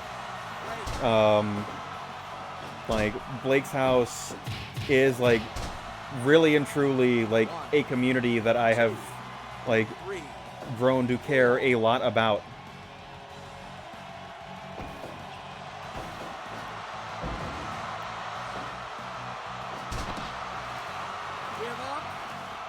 Man, Drew in harm's way in a major way here.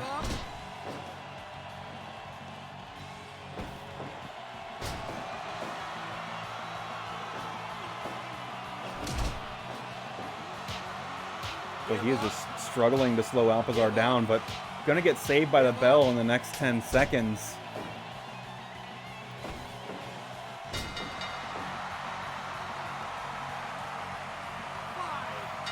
And this match, it is SWA rules style, which transitions right into that scarf hold, and I certainly spoke too soon when I said Drew was in harm's way here. It's very amusing because I have done a lot of striker versus grappler matches in this game. And the striker typically wins, but Drew putting in the work today. And you know what? Fucking good for him. He is probably not too far off from shipping out of Daytona. You know, getting a key win while you're still in your hometown. That's probably good. Let's see here. So, the next match coming up. Yeah, I'm really happy to hear that. Like, genuinely, I put a lot of thought into some of these characters, and, like, being able to give them unique voices that, is representative of them both in appearance and also in fighting style. It means a lot to me. Hey, just as the people these characters are meant to represent mean a lot to me.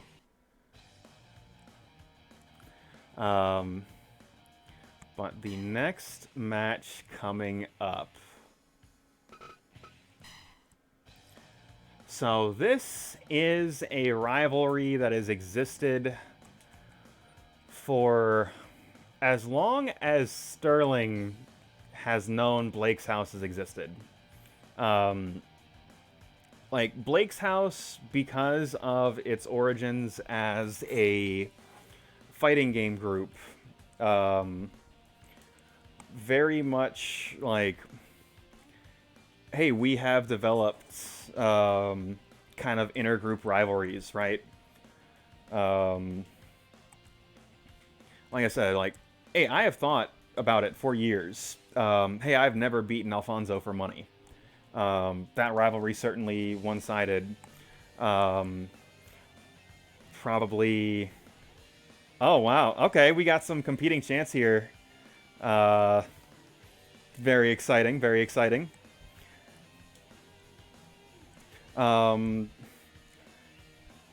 It's like... I have gone on record on several occasions saying Jamel is my favorite opponent when I play fighting games. You know, he is somebody that I am always having fun when I am playing. And also, like, he's got typically such a good grasp of the games that he plays. The matches are always interesting.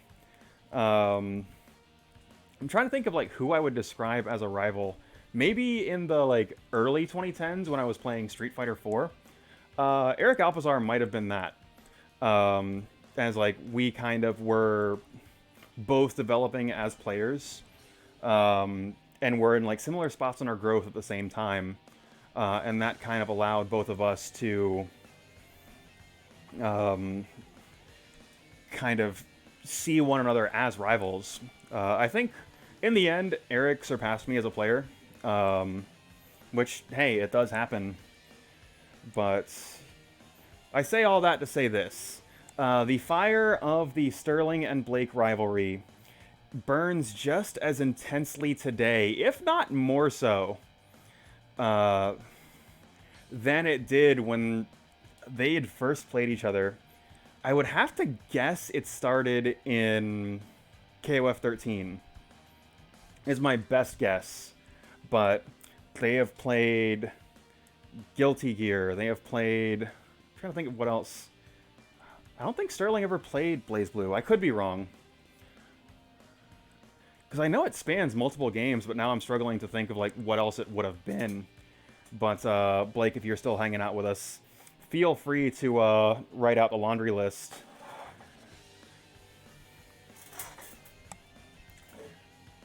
As we do start to queue things up here. Literally everything. Yeah, that checks out. Well, you can add one more game to that list as the two of you are going to be going head-to-head inside a steel cage. So let's go ahead and hit the button. Yeah, I just wasn't sure if he'd played BlazBlue.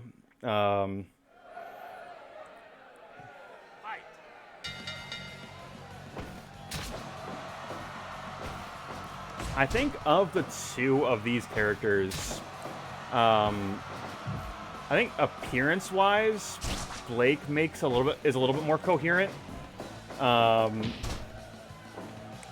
But in terms of move list and characterization through like their moves, I think I did a better job with Sterling. Both of these were pretty early. Both of these were pretty early creations for me. But the like, I am almost certain Sterling actually owns bear slippers, which was the inspiration behind the like bear boots. Like, I am pretty sure that's a thing that he has.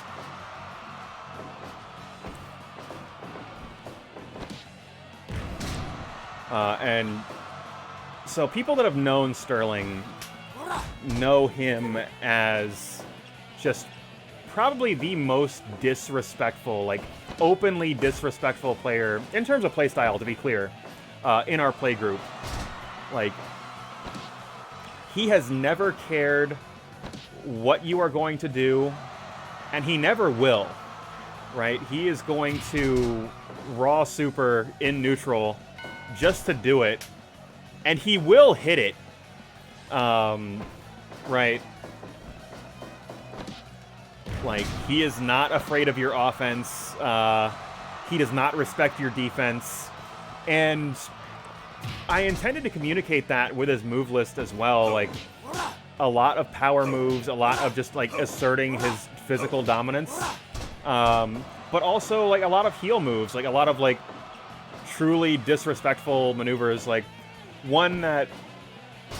This stream's been running for over 4 years. I remember the first time Sterling got somebody in a chokehold, pulled a fork out of nowhere, and started stabbing somebody in the forehead with it. I think it was probably Jamel, I could be wrong, but somebody lost their goddamn mind, right? But also, it's not at all uncharacteristic of Sterling. Yeah.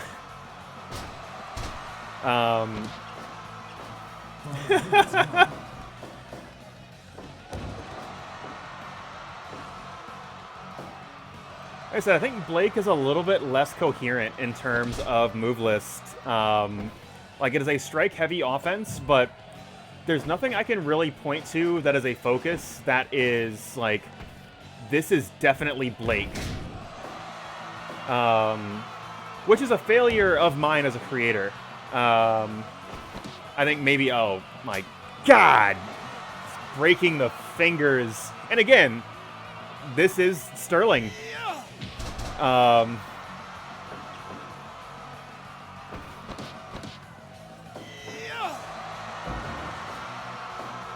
Damn, Blake right back to his feet, though. Never give up, never say die. Yeah, I think if I made Blake's character today, and instead of 4 years ago, I'd maybe have a little bit more clear direction. But that is, like, part of the challenge of working with some of these legacy characters. and also like being totally open and honest, just not having the time or the patience to like make those edits that need to happen.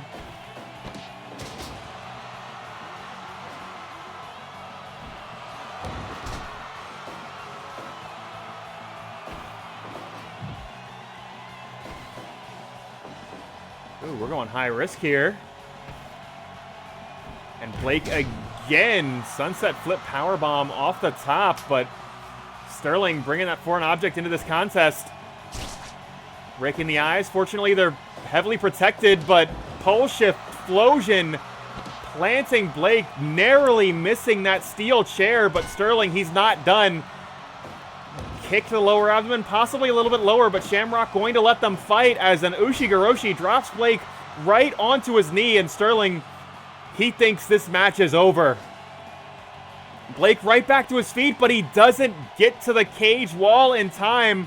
Sterling able to escape. And Sterling picking up the victory in decisive fashion.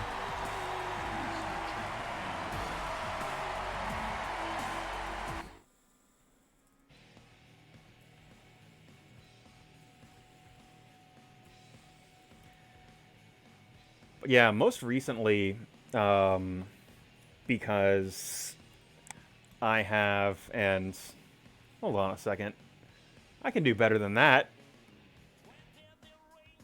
Sterling picking up the win, and the crowd saying his name.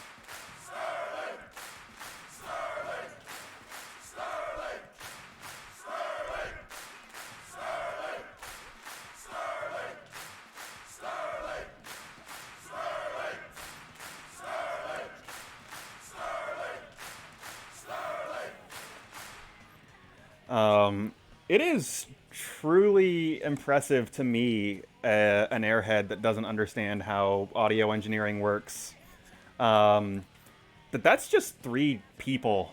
Chris Martin is a fucking wizard, is the long and the short of it.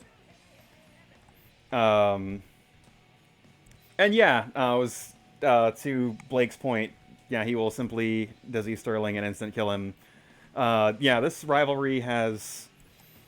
Reignited is not the right word because it never cooled off, but it has been given a new venue because I got really fucking excited about Guilty Gear XX Accent Core Plus R, and just want to play that video game with everybody.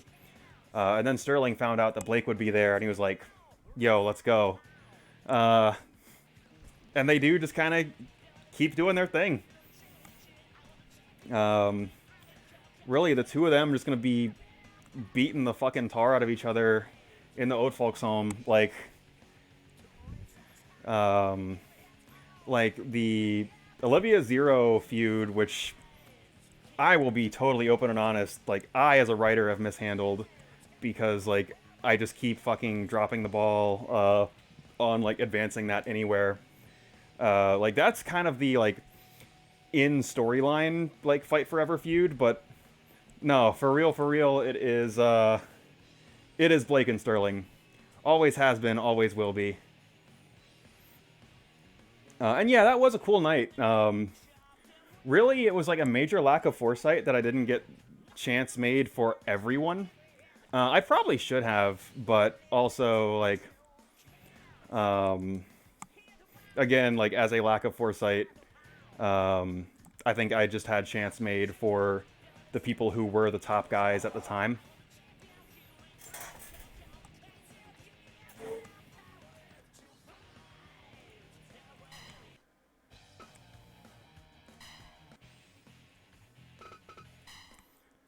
But, yeah, let's keep this thing going.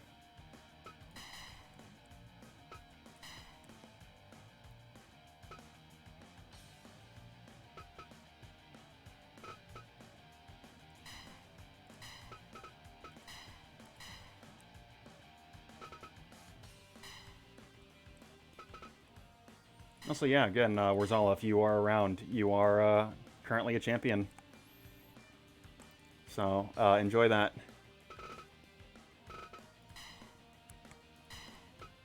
Actually, you know what? Tyler's made some alternate gear for her. Let's see what that looks like.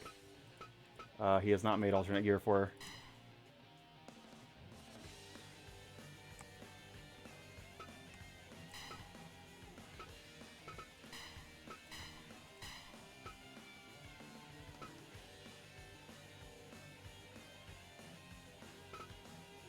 Ah, I see where I've made an error. I think I double booked Drew. That is exactly what I did.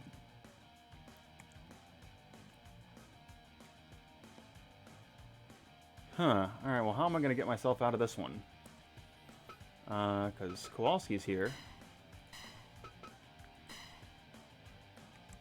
Because I don't want to take one of the, like, Tyler or the Worzallas out and make them a manager, because the idea is I want everybody to be able to wrestle.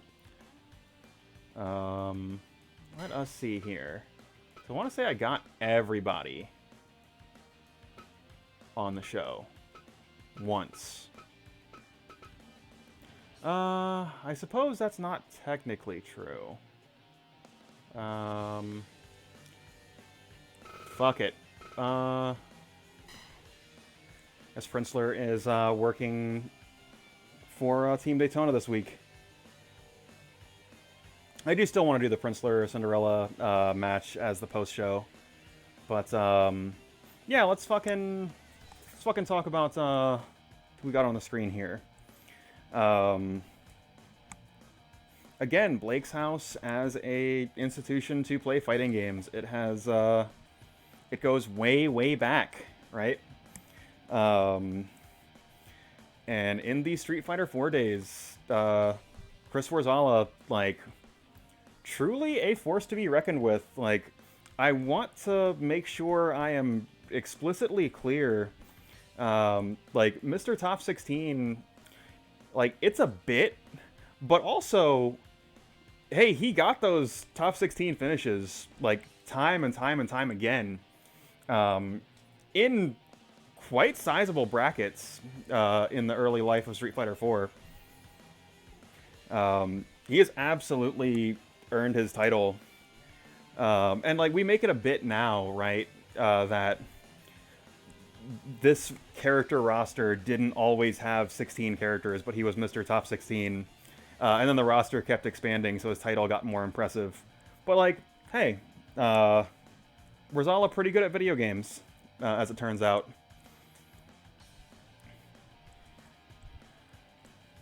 And of course, Tyler, somebody that's... Was he in high school while I was in high school? That might be true. I think that's true. But even if it wasn't, we certainly hung out at a lot of the same spaces, like in a lot of board game groups and like tabletop gaming groups. Tried to bring him into like Blake's House proper on more than one occasion, especially like the newer eras of Blake's House where it's like more tabletop and board game focused, but through one circumstance or another, you just like wouldn't or couldn't be around. Christine, on the other hand, I suppose, definitely has become a regular fixture. Certainly in like the anime and movie watch groups, also in like some of the board game groups. Yeah, just cool people. I can say that like very comfortably. Then kind of looking on at the other side of the screen, we've got Team Daytona, which I've said, hey, they've been truly dominant in the trios picture for quite some time, but Team Daytona, I'm going to hit the match start button because this is going to be a trios match and it is going to take a while. Interesting thing about Team Daytona is it was those early Street Fighter 4 days where we would go on to eventually meet Jamel, right? I know Antonio was pretty like deeply involved with a lot of the like tournament organizing in the Daytona area, and hey, at one of those events, yeah, we would meet Jamel, would meet Antonio, would meet Drew and Steve Kowalski. You know, Blake's house is very much a like just a celebration of having played fighting games. I know Antonio specifically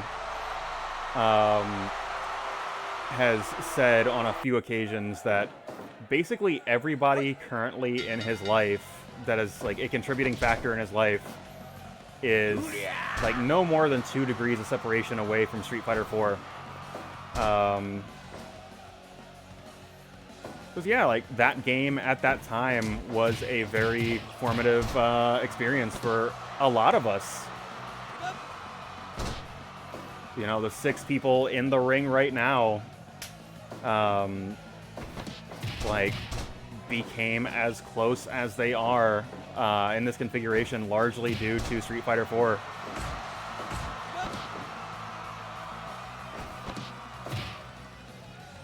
Kowalski, also from that Daytona group in the early 2010s, however, he has since moved to, I want to say Mississippi, that could be true. It's one of those, like, racist states. Yeah, because I think I talked about it on Friday, and it's like, oh yeah, that's the one that David Banner lives in. So yeah, it was in fact Mississippi. But much like how it doesn't matter where in the world I live, when I sign up for a tournament, I am always billed from Deltona, Florida. And similarly, like, hey, Steve Kowalski is Team Daytona. That is how that works. I suppose, yeah, it is also worth talking about the elephant in the room that is Princler in the ring. Kind of touched on it earlier, right? This was the first character that I had built in this game. Like, or at least, like, the first version of me that I built in this game.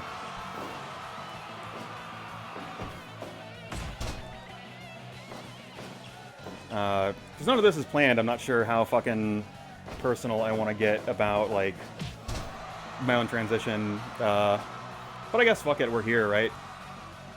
That has been something that has been something for a lot of years. A lot of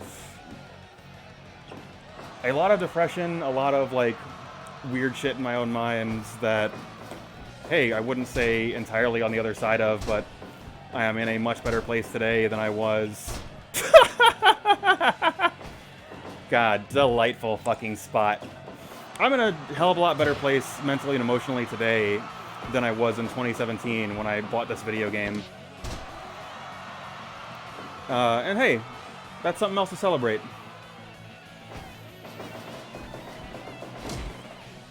God, Kowalski also, like, a very trollish personality. I know I talked about it when I did Josh's character, right? Kowalski very much that also. Like, kind of wants to, like, make a fool out of his opponents. Because, like, he has kind of always been, and as long as I've known him, kind of a jokester. He is also a Vega player, so a lot of that inspiration is in his move list, such as, like, the slide kick. He does have the Azuna drop. He's got the Iron Claw, which is kind of supposed to be his red impact, things of that nature. Ooh, high and low, caught in the unblockable. I believe that move is called Total Elimination. Almost certain that's true. But I am going to just forever call that the unblockable. Because, like, why wouldn't you? God, Kowalski having a hard time tonight getting in sync. And yet, immediately able to do that. I love this video game sometimes.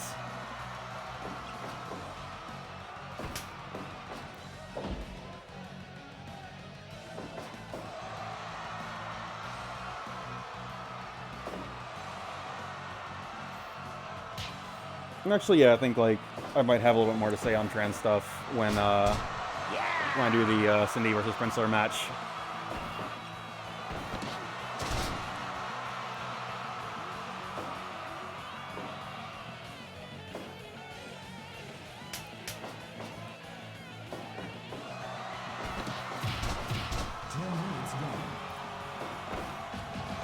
I think the like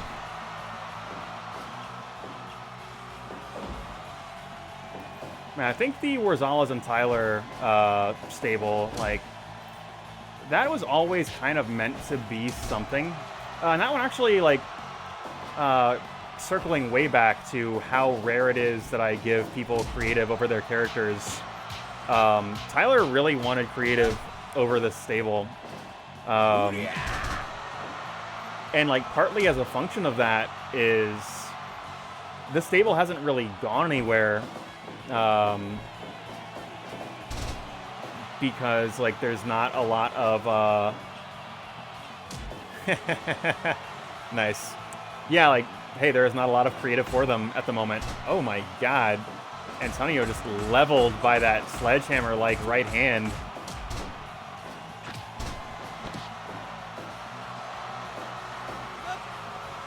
See if I got any water left in this cup. Ooh, just a little bit. I gotta say, not like talking in my really elevated commentator voice has definitely let me kind of extend the health of my voice longer in this show than I usually do. And here's the Azuna drop right on his head. Oh, actually, assuming this doesn't eliminate Worzallas, I've got things to say about Worzallas' character.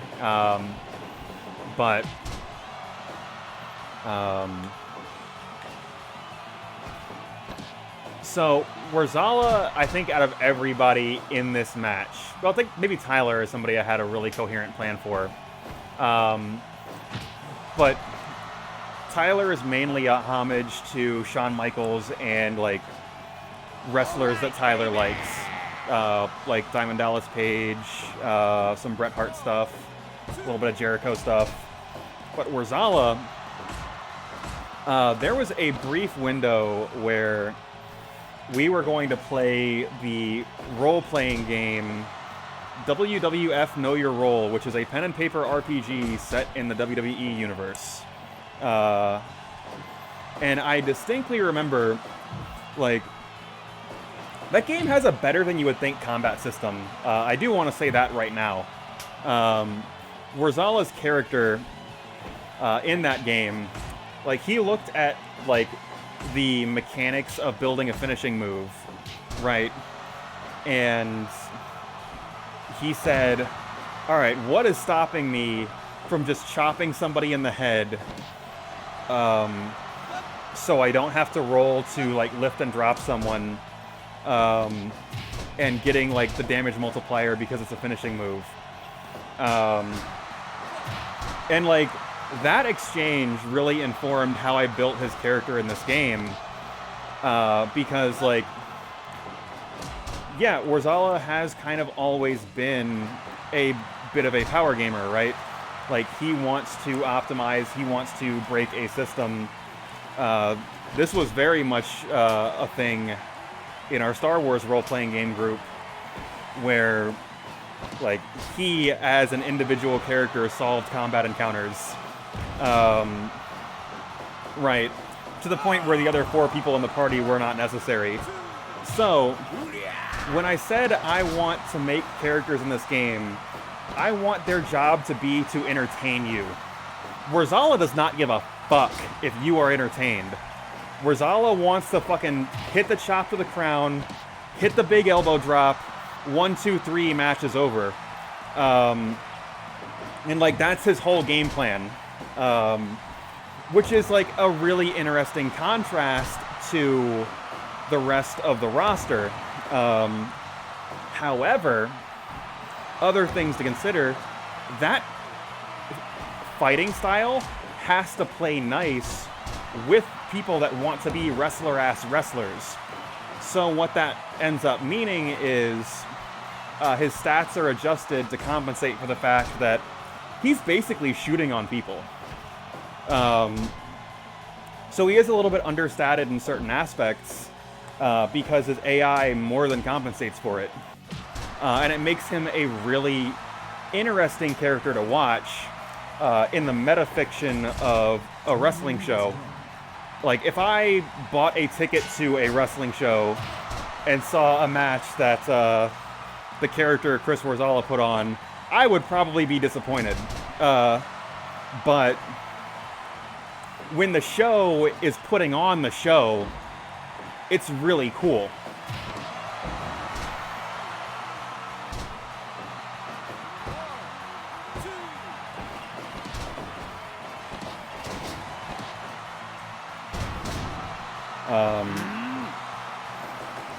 I guess kind of to circle back to Tyler, yeah, like, even Tyler's gear, that's straight up Shawn Michaels 97. Like, by design, like, I know who Tyler's favorite wrestlers are, and I wanted to give him tools and gear that kind of resembles wrestlers he liked. And that was kind of my main focus with Tyler. I think kind of to a point, like my Princler edit, like, my favorite era of wrestling is probably early to mid-2000s era SmackDown, which means Eddie Guerrero, it means Kurt Angle, it means Chris Benoit, for better and for worse, as far as that one goes. Like, The Rock was there, Lesnar, like, young Lesnar, when he actually, like, wrestled, was there. And, like, hey, it was a fucking paradise if you wanted to see, like, wrestling-ass wrestling, like chain wrestling, like intricate submission holds and counters, like clever pinning combinations. Like, it was a really great time if that is the style of wrestling you liked. And, you know, it's a chicken and egg thing. Do I like that because it was really good then? And like, that's my formative years? Or, you know, who could say? But whatever the case may be, my character's move list is definitely informed by, like, Eddie, Angle, and Benoit for sure. Probably Benoit more than Eddie and Angle, if I'm being honest with myself and honest with y'all. Which probably says things about me. Who could say?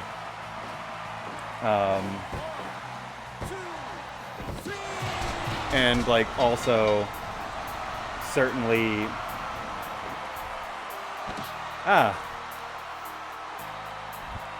I'm counting lights at the end of the match. How fitting.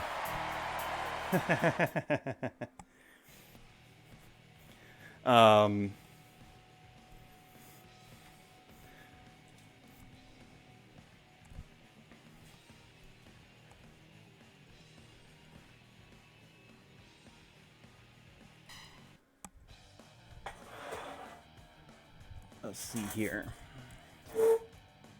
But yeah, like, the call I like to make, like, crossface, crossface, crossface, fan surprised to see the crossface.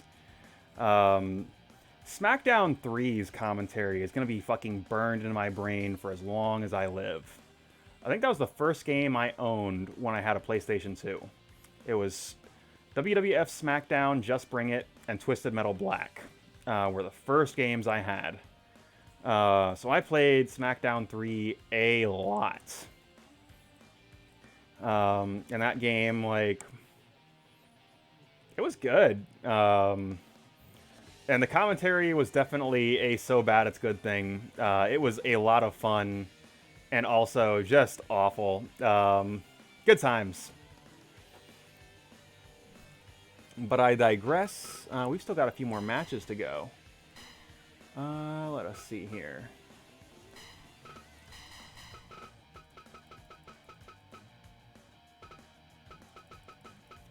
One thing I'm going to do...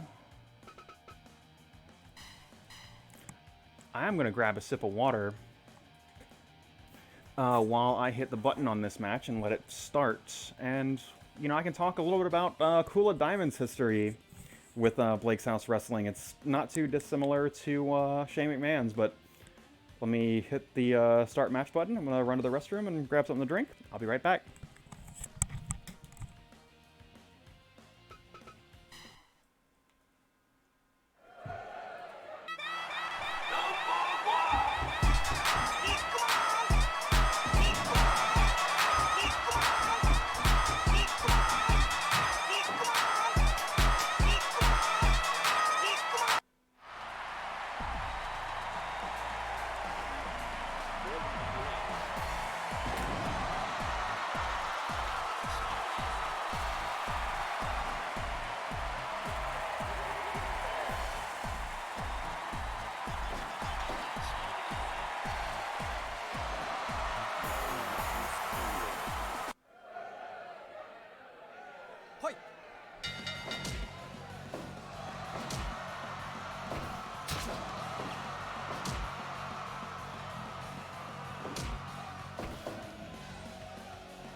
I have returned, and yeah, it occurred to me right as I was walking away from my machine that the most obtrusive KOF alarm was about to start playing, and we're already in the nostalgia zone, right? You know, that is a DJ Dix original from that era when we were all like actively competing in King of Fighters 13. This was before the PC release, crucially, and the console release just had unplayable net play, which meant that we would, on a few occasions, drive 8 hours one way to go to like some city in Georgia to play casuals with people. Because one, that's how badly we wanted to improve at King of Fighters, and two, how bad the online play for King of Fighters was. And at one such event, Chris Martin went. He brought his iPad, which is truly a weapon in his hands. And he made that song late one night.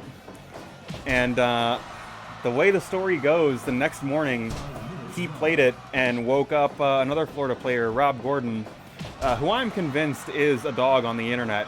I mean, I guess I'm a dog on the internet, so, you know, the pot and the kettle, I suppose. Fuck. That's another story for another time, I suppose.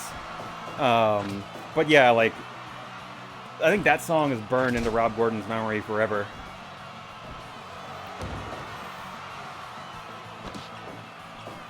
Also, too, like, DJ Dix, the character in Fire Pro, like, that was something I really wanted to be able to bring to this game. And I remember when he made his debut, right? Like, we build the match as Chris Martin wrestling that match. And then... oh, who's that? That's not Chris Martin's music. What's this guy doing here?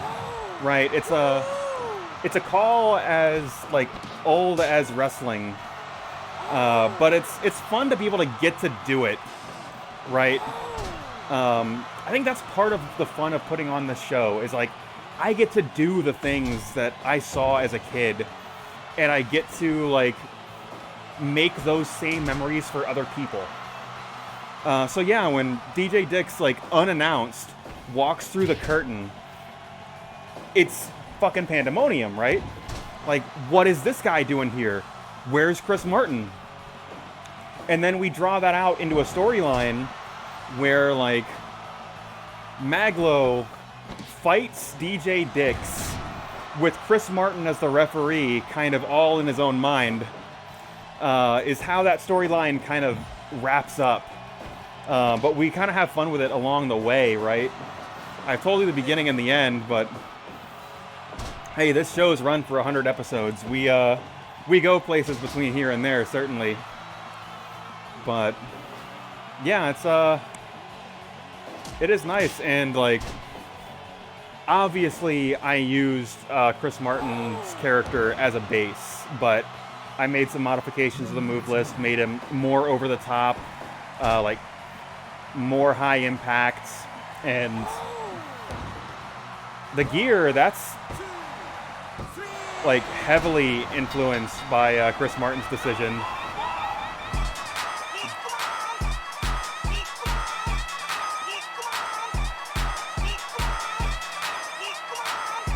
Like, a lot of his direction went into building the appearance of that character. He is also, like, way overstated because he is, like, supposed to be just a force of nature. As DJ Dix is. I mean, you can't make Hypernova Dance Force if you are not just a force of nature. You cannot make the KOF Alarm if you are not some sort of cosmic entity, which is what DJ Dix is, certainly. I said I would talk about Kula, and at no point in that match did I talk about Kula, because I was too busy talking about how much I love my friends. So the reason I put Kula in this match is there's kind of a gag on this show. I guess it's not a gag, but I say it like after most of Chris Martin's matches, because for whatever reason I have just made an extraordinarily entertaining character to watch, at least as far as the in-game grading system goes. And I do complain about the in-game grading system all the time, so Chris Martin getting like consistent 4.5 and 5-star matches on the in-game grading system, maybe that means fuck all. I think his matches are good also. But I say, you know, hey, if you've got an opportunity to see a show with Chris Martin on it, whether it be in a wrestling ring or on a stage, you need to do it. And I do mean that, right? Like, Chris Martin is like genuinely a gifted musician, and if you have an opportunity to watch him perform, please take that opportunity up. Right. But also, he just consistently puts out 5-star match after 5-star match in this video game. And I want to say Kula was his first opponent that he worked a 5-star match with. I'm almost certain that's true. Because it was in one of the first 5 weeks of the show. Because this was in the era where I had a very small roster and brought in like outside characters more frequently. But yeah, now like 5-star matches are commonplace for him. It's really like Best Bout Machine era, any era Kenny, except Chris Martin is not nearly as insufferable. Although maybe Rob Gordon would tell you differently.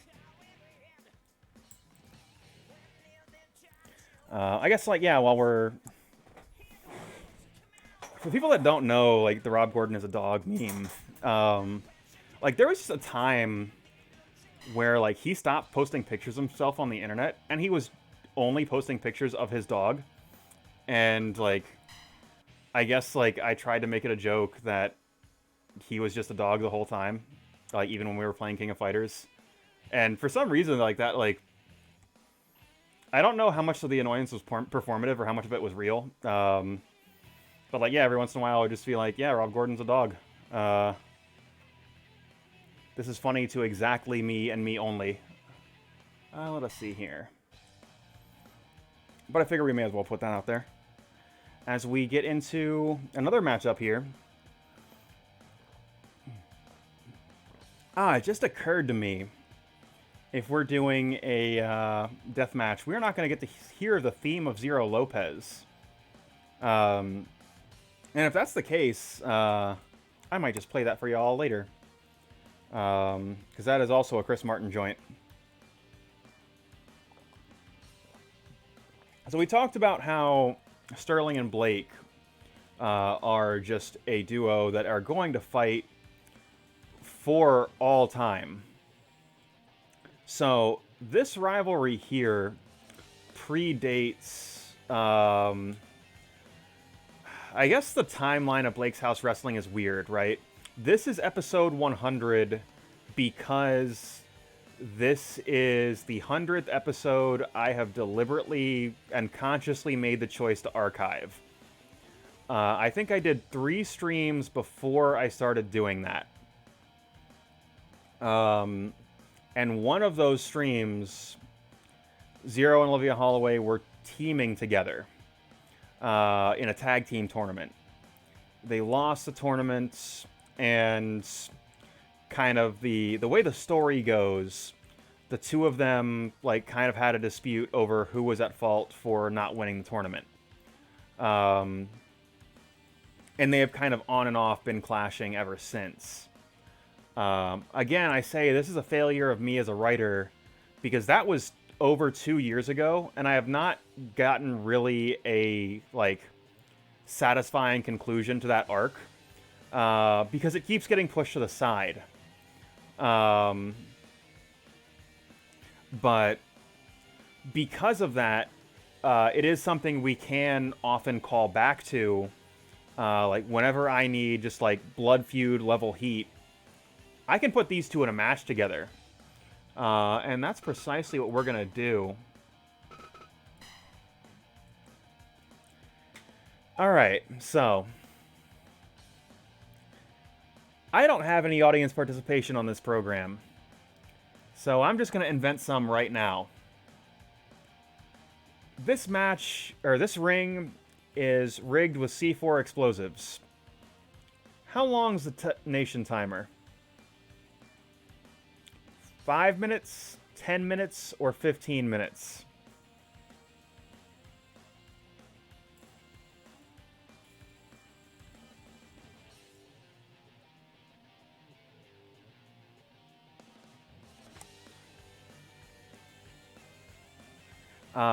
This match is very amusing. I do like 15... Huh, okay, we've got very conflicting ideas here.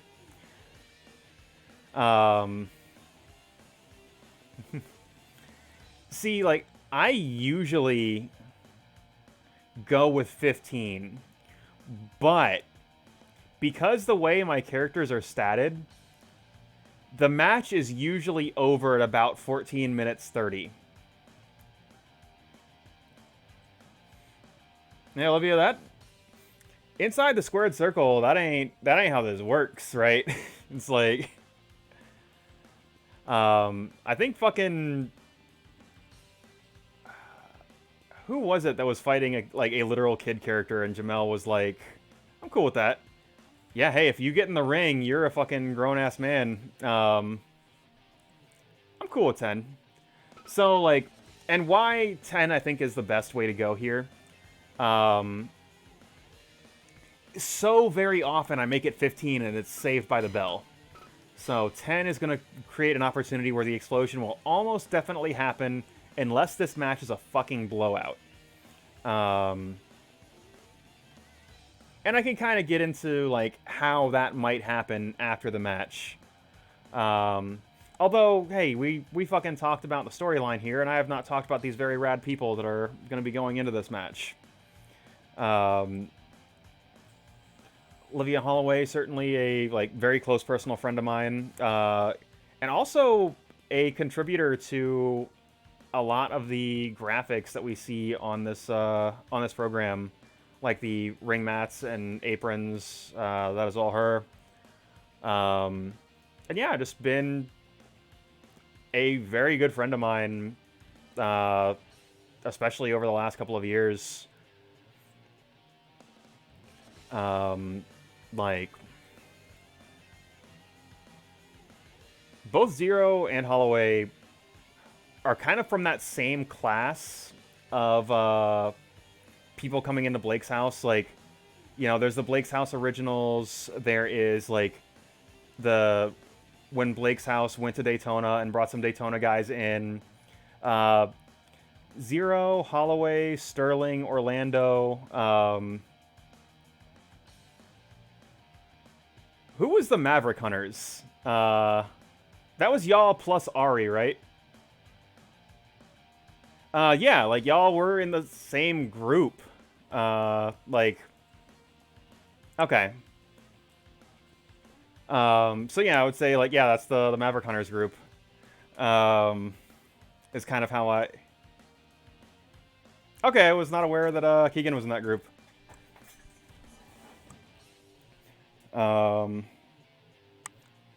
Like, there is, obviously, like, Team Lake Mary was, like, its own thing when we hooked up with Brandon and Jordan.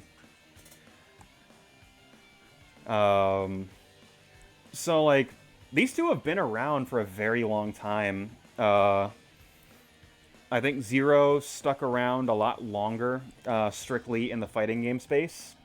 I mean, the thing about Zero is, I mean, there's a lot of things about Zero, but Zero is a competitor. Like, anything that can decide a winner or loser, Zero is interested in.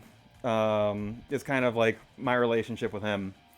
So he's like a very fun person to play games with, and we've played a lot of games over a lot of years.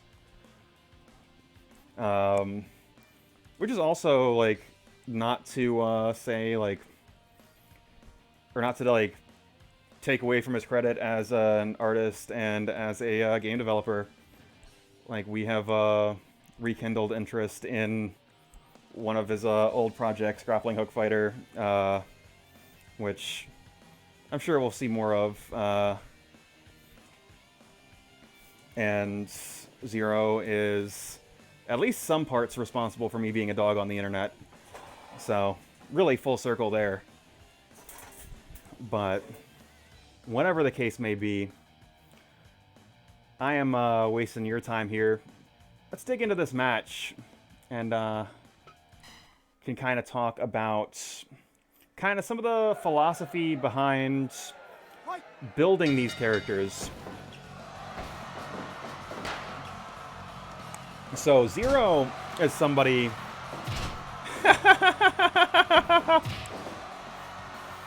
Zero is somebody that, because of his versatility in games that he plays, I wanted to be able to communicate that through his character. So what that meant to me was, he's got tools for every situation. He's got, you know, transitional moves, like different standing and, like, grounded switches. He's got some MMA stuff. He's a competent striker. He's got high flying and springboard offense. I think the only thing he's really lacking is power offense. But I say every time he's on the screen, you know, he can come at you from so many different ways, because that is kind of how I've grown to, like, understand him as a game player. Holloway, on the other hand, she was somebody that I kind of started with wrestling fandom first, in that knowing that, you know, Sami Zayn is a wrestler that she likes a great deal, so kind of wanted, like, North American lucha and North American junior heavyweight style to be, like, the basis of that offense, and kind of worked from there. So, like, different aspects of, like, both of these people get to shine in the way their characters are built.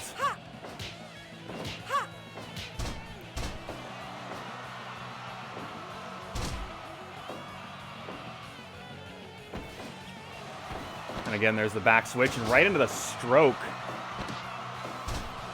And transitions right into a submission hold. And again, that is the versatility of Zero. And that's both me doing that as a commentator and also patting myself on the back as like, hey, this is kind of what I mean.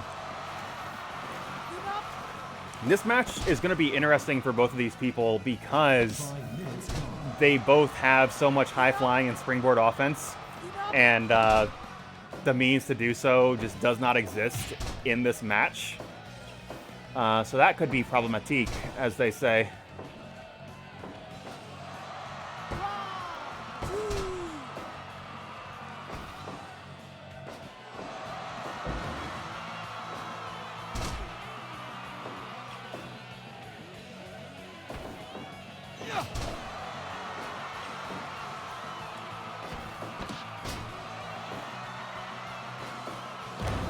Man, Zero, I gotta say, man, you are just fucking going for it. Which is very important to do so.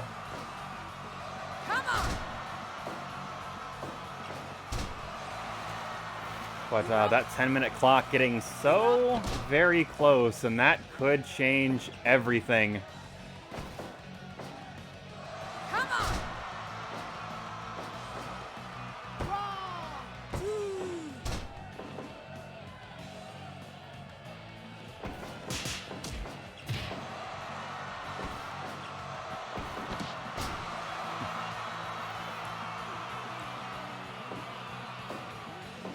Okay, not Keegan. That makes more sense to me. I am just getting back to that.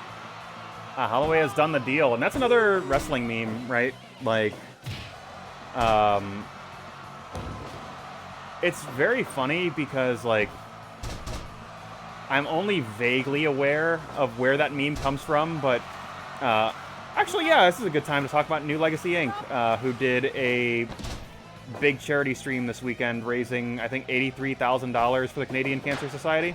Oh my god! That was an incredible sequence. But they are, like, the premier wrestling game streamer on Twitch. They've been streaming wrestling games since before there was a Twitch. And they really inspired me to, like, make this happen here. Like, they did a WWE season mode, and I'm gonna stop talking for a moment. Oh my god! Zero Lopez standing tall after the ring has exploded, but no referee to signal the end of the match.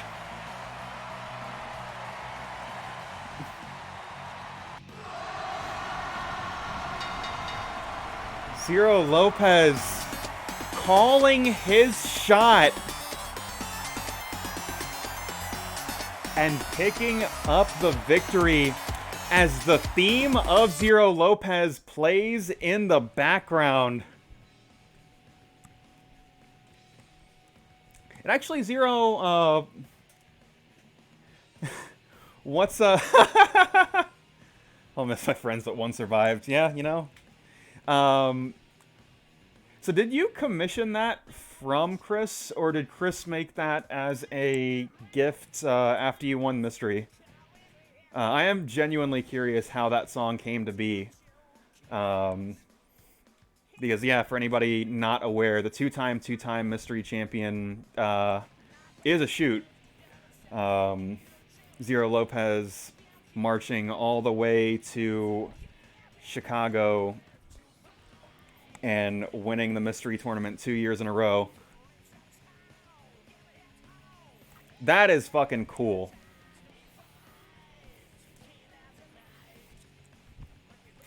Yeah, that is rad as hell.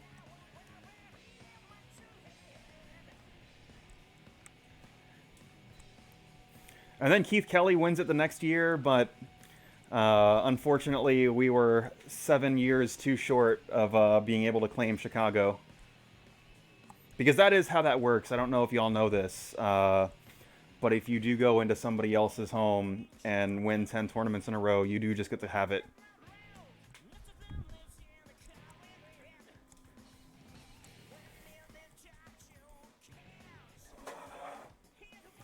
But yeah, circling back to New Legacy Inc., they're streamers that I very much... It is Mortal Kombat rules. They're streamers I very much look up to in the wrestling streaming space. Like, they have, or had, I suppose, a WWE 2K season mode stream where, like, yeah, it was AI versus AI matches. They commentated over it and kind of made up the storylines as they went along. And it's very easy to see how that became the inspiration for this. You know, that very much gave me the idea that, hey, I could make an eFed, and I could broadcast it on Twitch and, like, make something out of it. And that's precisely what I did.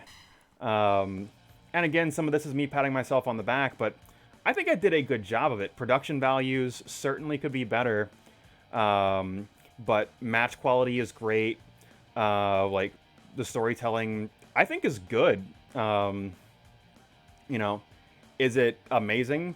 No, because I wrote this episode like 5 hours ago in a Discord call where we were watching Ghost in the Shell. Sometimes I phone it in on the writing, but I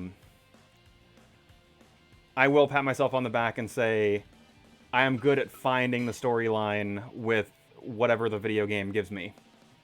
I think that is my actual talent that I'm bringing to this stream.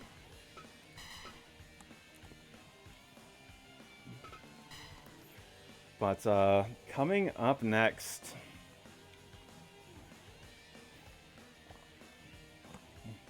I'm gonna be two major fan favorites, like Orlando Nunez. I'm gonna say something controversial. I don't get why Orlando Nunez is a meme. That doesn't mean I don't think it's good. Because, like, Orlando Nunez is a good meme, but it's like, I don't know how we got there. But whatever the case may be, Orlando kind of just has that, like, baked-in charisma. All right, Jamila, you know exactly how we got there.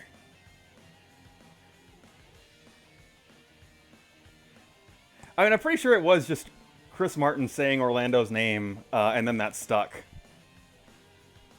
Is my understanding. Yeah, okay. Then we are on the same page. And I guess that's, like, to Chris Martin's credit. Oh, hold on. Yeah, we're getting the extra lore here.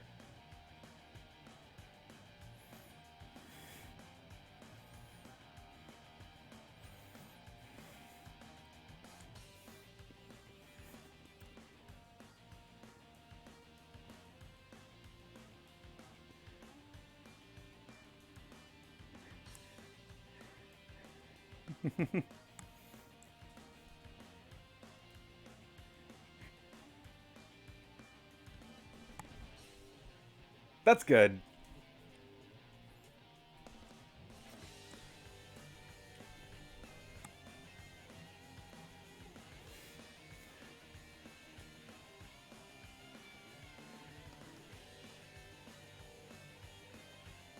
I do remember that. I do remember, like, memes being made about it. Like, specifically the Based Nunez YouTube channel. I have no idea who made that, but they made some really fun edits.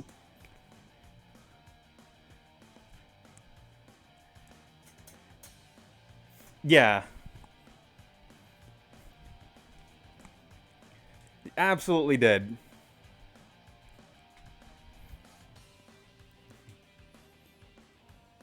I'll dig that up when I go off air.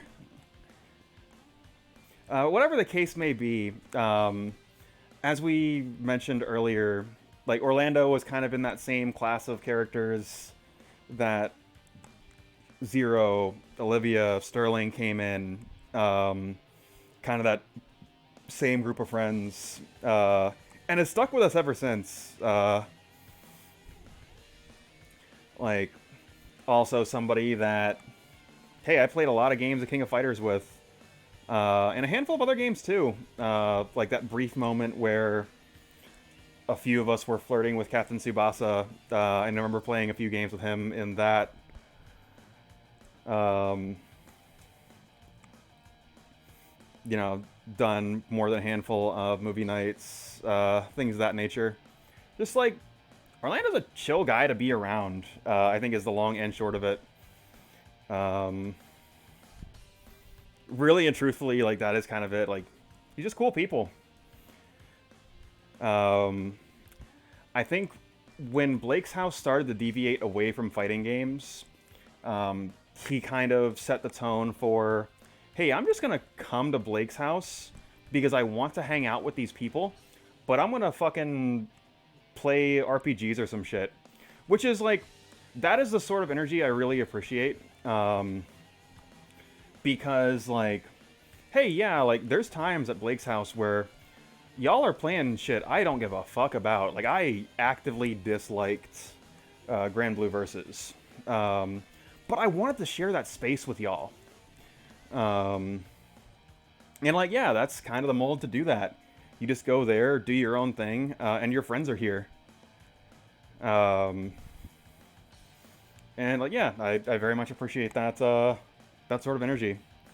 I think both of these people, both Orlando and Terrell, I promise this wasn't intentional, but it's delightful that it's set up in the way that it is. Like, Orlando Nunez obviously is a meme. But Terrell, like, he's kind of his own thing as well, right? Like, hey, like, pointing, that was him. Are you related? That was him. You know, slicing necks with Chris Martin. That was him. Like, just like as a funny guy to share a space with, Terrell is absolutely one of those. Like, just you are now related by law. That is how that works.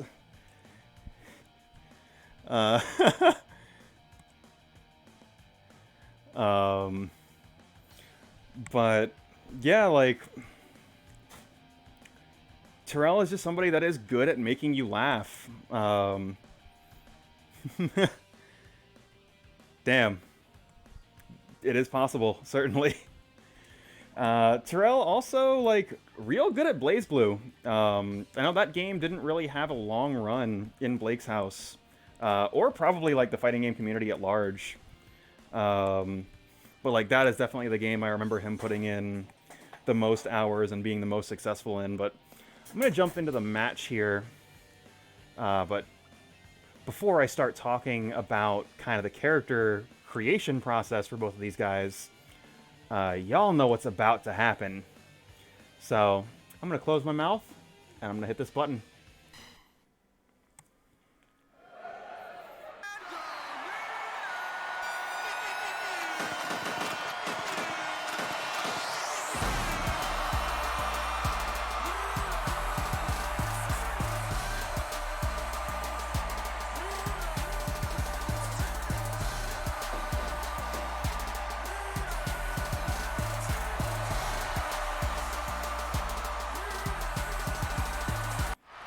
I always loved that I have made his name and his nickname Orlando Nunez, so it does show on his nameplate Orlando Nunez, Orlando Nunez.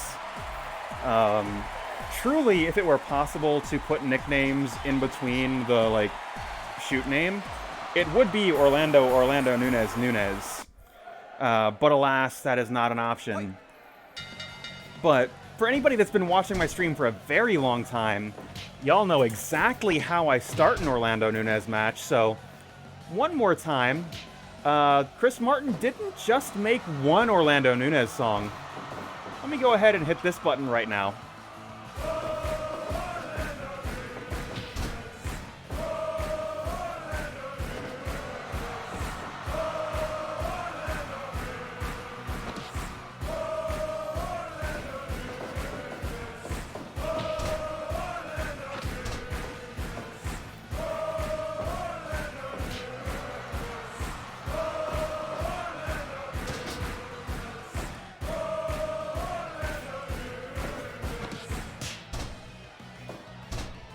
Yeah.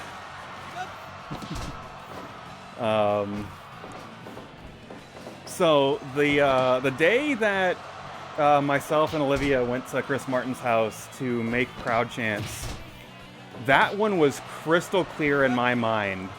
This is one we have to make.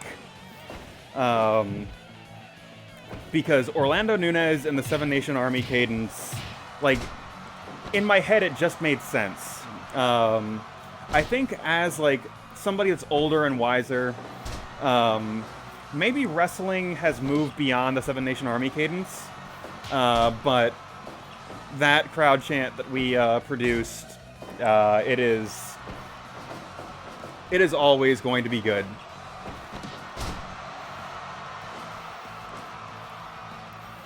And I suppose, all things being equal here, both of these guys are huge fan favorites within the context of the Blake's House Wrestling universe. I should probably give Terrell his due.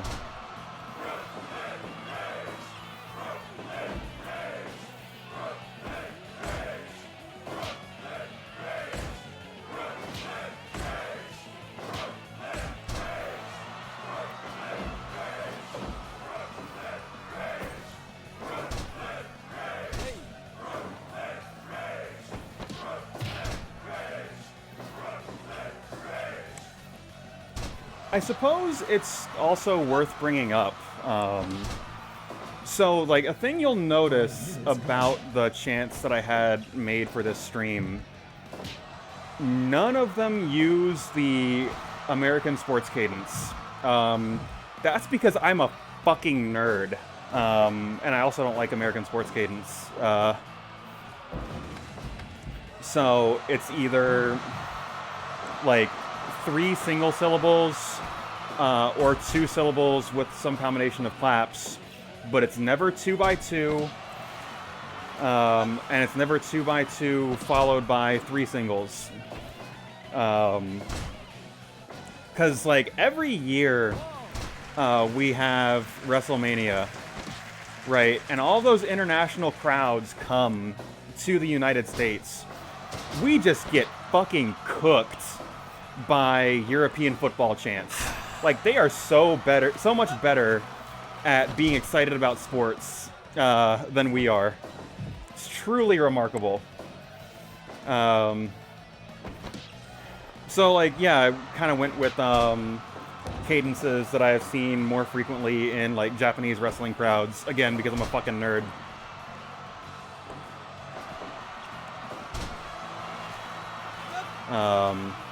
But yeah, I guess, like, it's worth talking about how these characters kind of exist in the world of Blake's House Wrestling, right? Like, Terrell's story is the story I always tell, because it's truly the best storytelling I've ever done, and also, like, just such a major dropping of the ball from a writing perspective, back to back.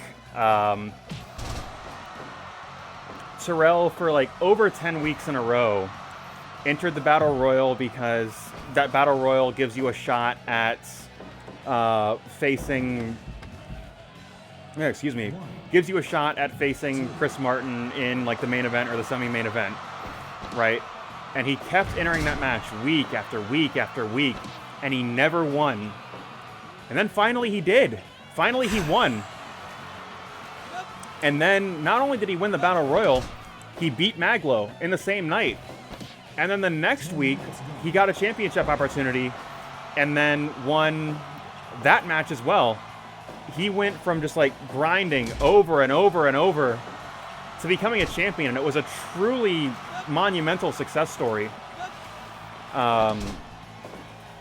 Like, it's nowhere remotely in the same ballpark as Kofi Mania, right? But I think, like, that's kind of what I was channeling when that all came together. And then, just like WWE's Kofi Mania, I did fuck all with it, and, like, squandered all that momentum. So that one's kind of bad on me.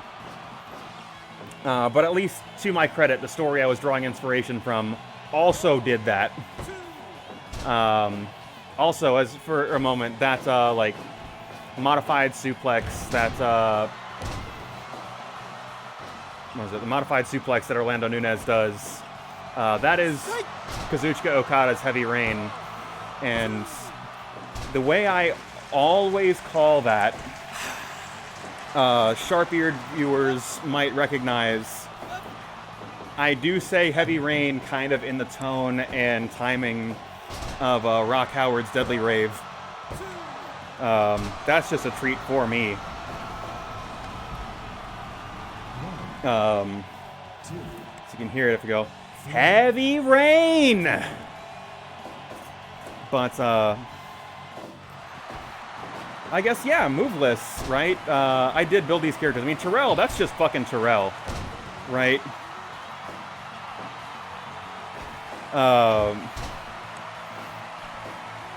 Like, I have seen Terrell, much like I've seen Jamel wear that same outfit for 10 years. I've seen Terrell wear this outfit for many years, also. This was an easy appearance to design. And moveless-wise, right, like, okay, he is a... like, he has always played grappler characters in any fighting game that's ever existed, right? So I wanted to be able to communicate that through his move list, right? He is just a pure power wrestler. Like, he will drop you on your neck, like, he will break you over his back or over his knee, or hit the Emerald Flosion, Shades of the Emerald Myth, Mitsuharu Misawa. You know, as one does. And I think it's also really interesting. Terrell, like, is a smaller dude in real life. And seeing that, like, huge power offense coming from a smaller wrestler, like, is interesting as well. I mean, even if he was a big dude, that would still be his move list. But it is a good coincidence, I suppose.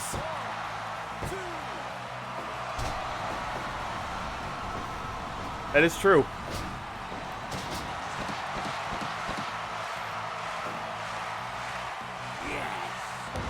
Also, he does say yes a lot.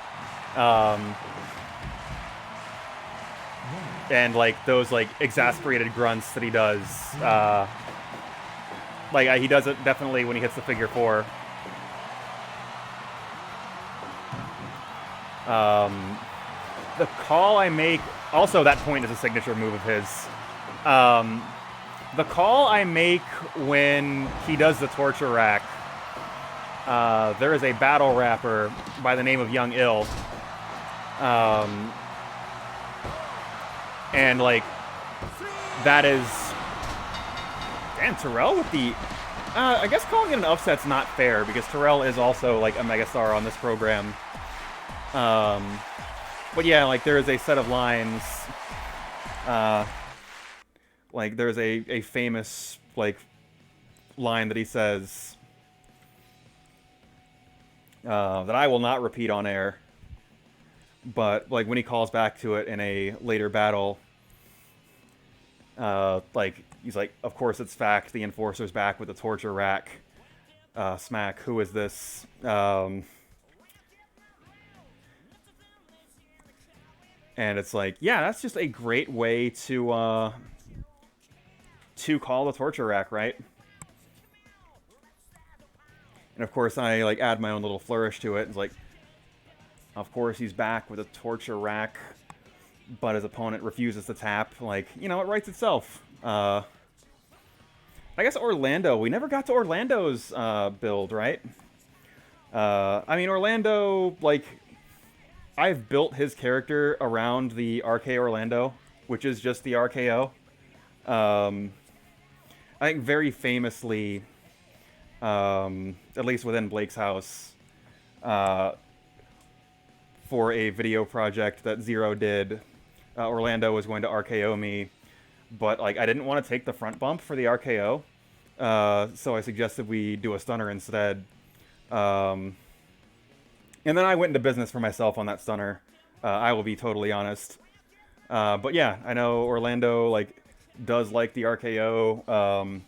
Like, does another Blake's House guy with real martial arts experience.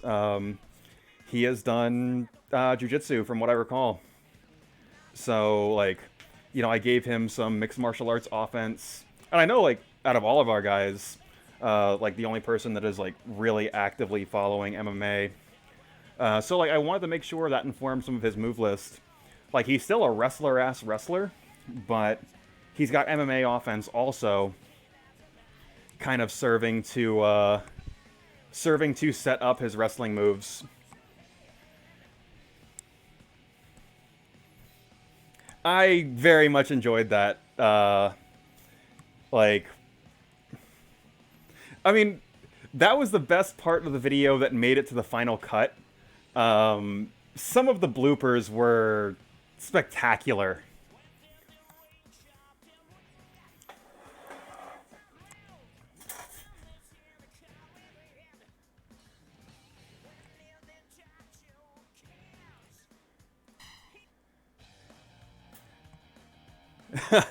That is true. That chair did get sent to the Shadow Realm.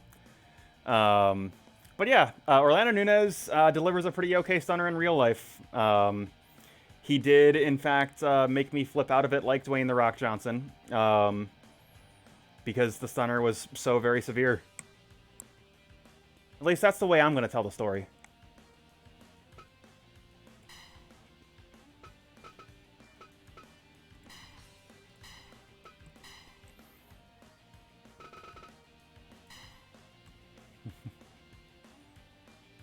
I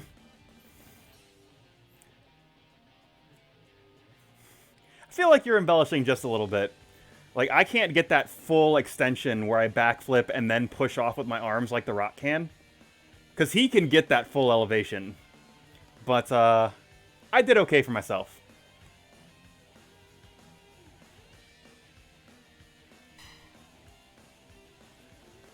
But, yeah, we got one more match, and like I said, I think we're going to do the Cindy vs. Princler match in the post-show, because I think that's going to tell an interesting story in and of itself. Just in philosophy of character creation. That's valid. I mean, sometimes there's a saying, right? Never let the truth get in the way of a good story. Because that is a better story.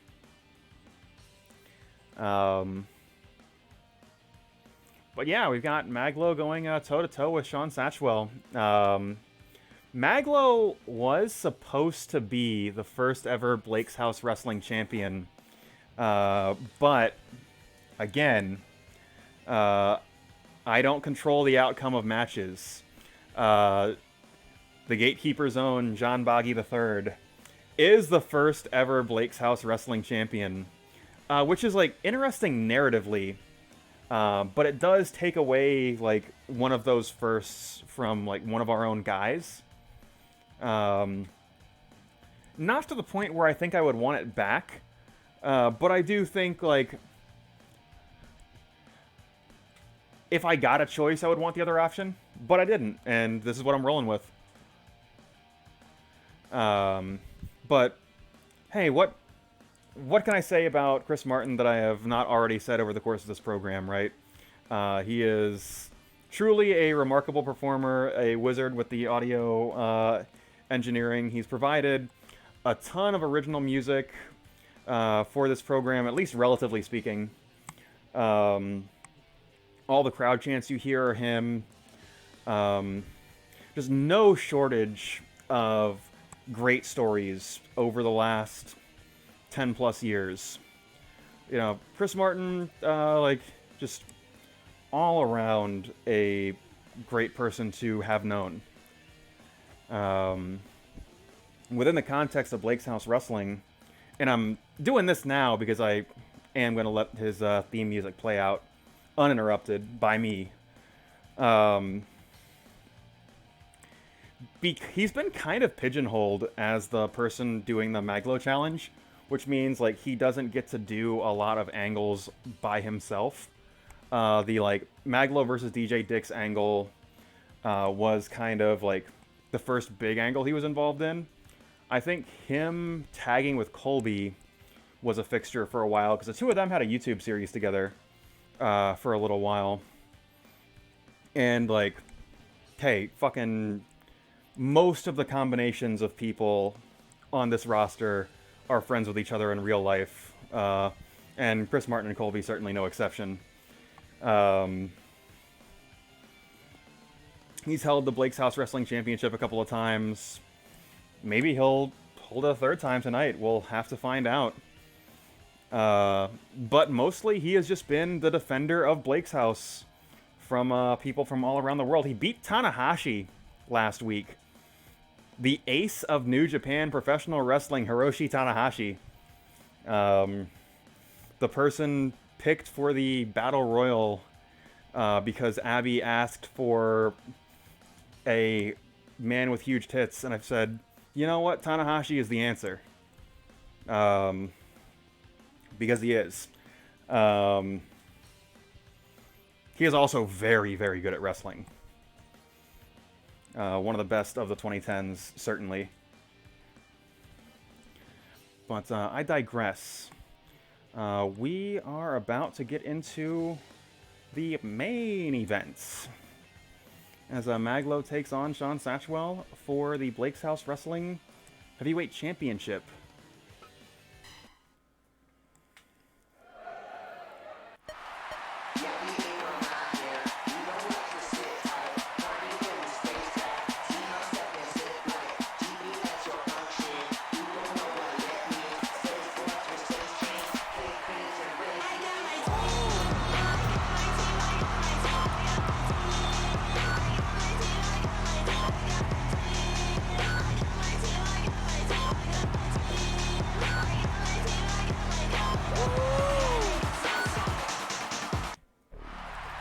And I like to make sure I get that Bandcamp link out whenever Chris Martin's making his way to the ring. Like I said, like, I want to make sure people know how rad my friends are. And that includes every single one of you in the chat, like all the characters that you've seen on the screen. Y'all are good people, and I'm grateful y'all are in my life. And likewise, like, hey, I want to make sure, like, people that have the opportunity that weren't aware that Chris makes music, that they have an opportunity to go see it.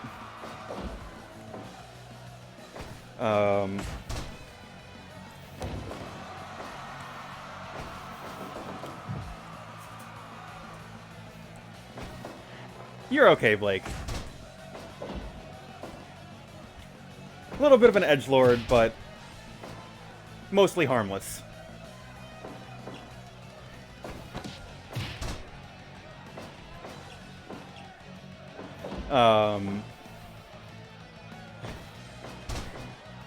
Man, look, I need all of y'all that are talking down to yourselves to shut the fuck up.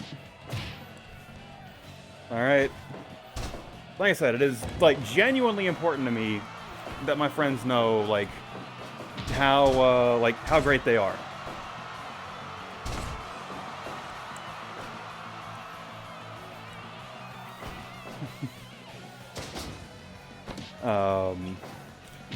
I guess, like, talking about Mag.Lo, I guess the first thing I'd start with is, like, hey, we'll start with his entrance, team.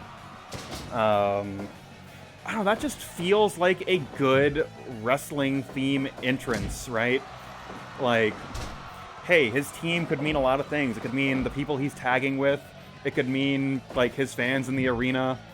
But it's just a high-energy song. It gets people excited when they hear that fucking music going, right? So, like, it just made sense to me to be, like, what his theme could be. Damn. Here's the thing, right? Where it's all like, yes, do not take that as, like, never improve. But also, like, I need you to know to, like, not sell yourself short, right? And that goes for all of you, right? Oh my god! Powder keg lariat. As Satchwell just coming out the gate strong.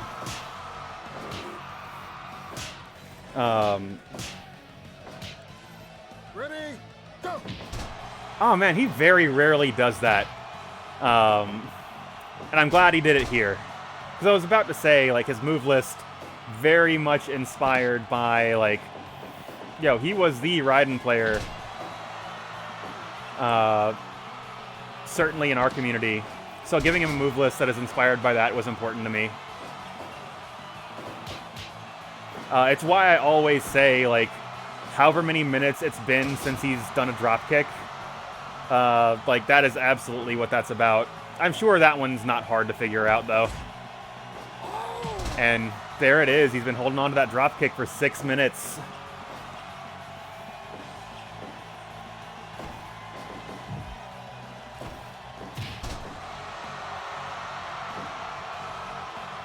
But yeah, it is definitely that zero, but also too, it's like, hey, like I mean it when I say I love y'all. So like, I need y'all to know how important y'all are to me, and like how good you are, just like generally speaking.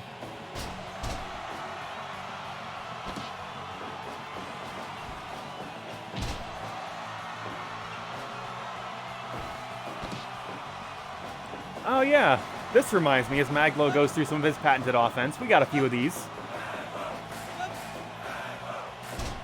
Chris Martin actually the only person that gets 2 chants.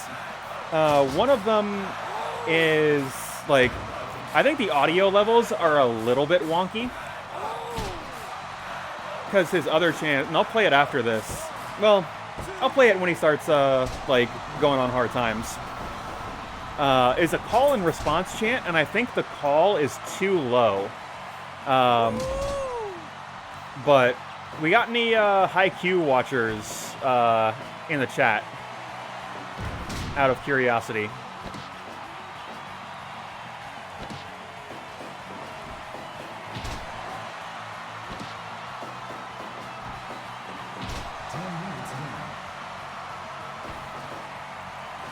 And that double arm DDT, just positively lethal.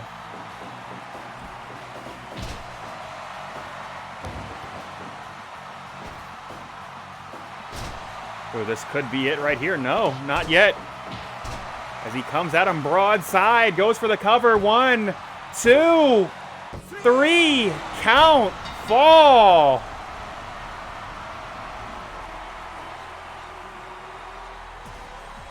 Honestly, I'm a little bit surprised that went that way. I thought this might be a bad matchup for Satchwell. Which, honestly, it's good for him that his title reign doesn't get fucking obliterated in a, like, special show that is technically canon, but also, like, it kind of exists in a weird liminal space. That's probably good for the show overall. But it does do the WWE thing of not sending people home happy. So who could say if it's bad or not? But anyway, the other Mag.Lo chant, I'm going to hit this button right now.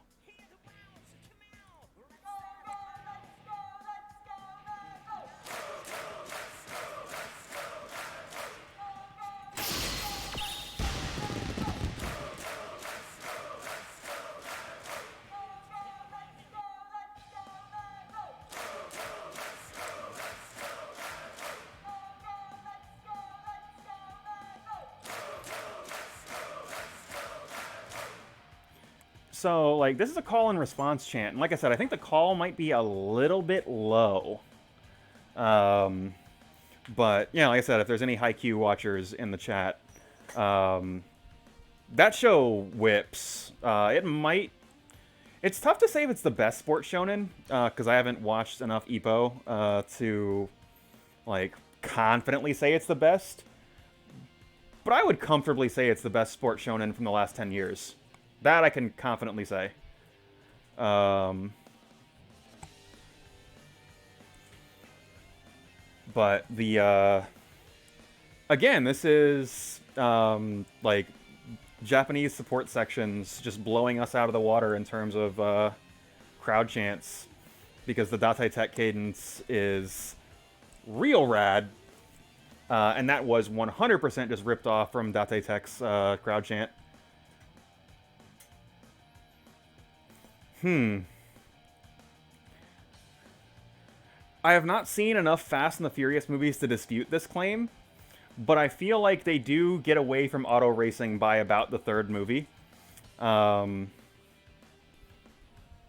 I guess Speed Racer was like 5 seasons and basically like a third of it was auto racing, so maybe that doesn't matter. What do I know?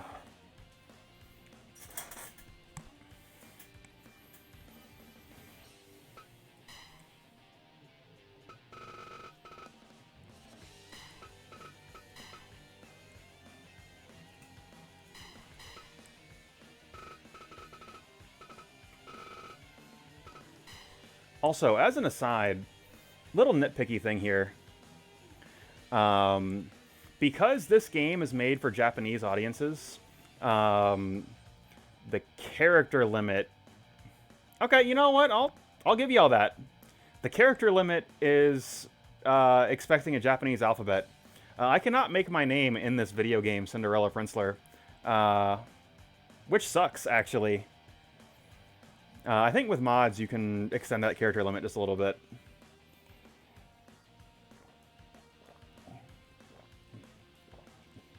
But yeah, this will be the bonus match, and then I'm going to figure out who I'm going to throw to after this. Bro, I can barely read English. I ain't going to try and read another language.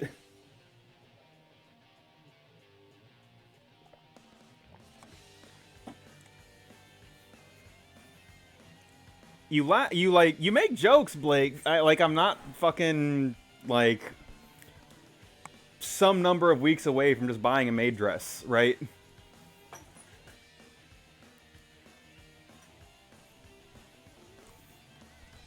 Like, that's a thing I will probably do this calendar year.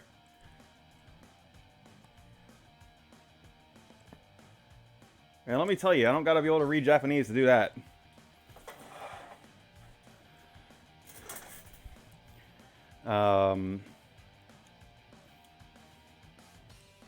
I mean, that's fair. Really, a thing I need to do, because CEO's coming up, I've got to figure out who the fuck can make a half handcuff big enough to go around my waist.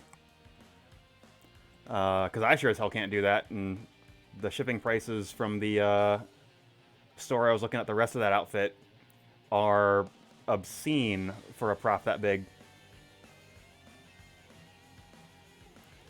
But I digress. So again, I did want to say, like, things that are interesting here. Like, straight up, I copied the color palette from my original character to this one, and a lot of the move list too, because like I wanted there to be like a clear linear progression from like my first character.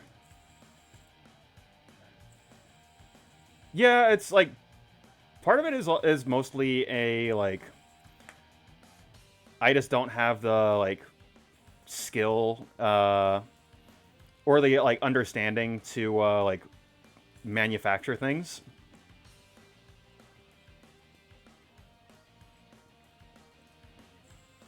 But much to consider. We are in the bonus match, so this is kind of the chill zone. We can talk about cause plans. But yeah, like I wanted there to be a linear progression of like my original character to my new character. Originally, like I made a like when I did appearance for this character, like I kept my original character and like started to like modify it. And ultimately I decided I'm just gonna erase the whole thing and start from scratch. But like trying to do that at first, like I was trying to do that and then I realized, oh no, this is giving me actual dysphoria. That's probably bad.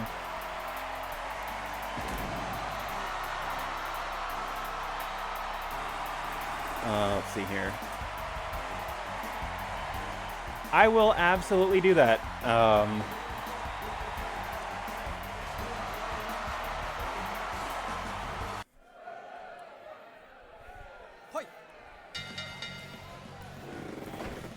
But yeah, I think, like I said, the thing that really interests me in like how these characters are gonna fight each other is like just more expressive and more animated moveset from Cinderella than there was Princler.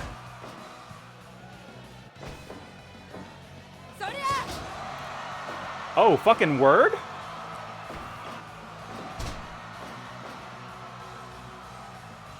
Oh, definitely. Jamel fucking...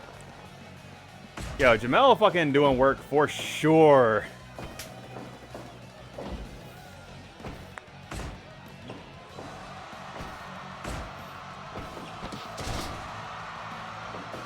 Like, I remember distinctly, like, I can't remember if it was Jamel or Jade telling the story. I do like that chop block spot. That, like, Jamel, like, went up to him and they're like,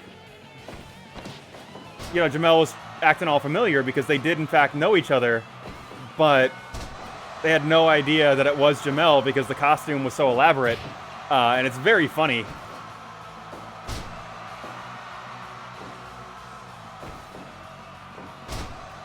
Yeah, okay. It's a good story.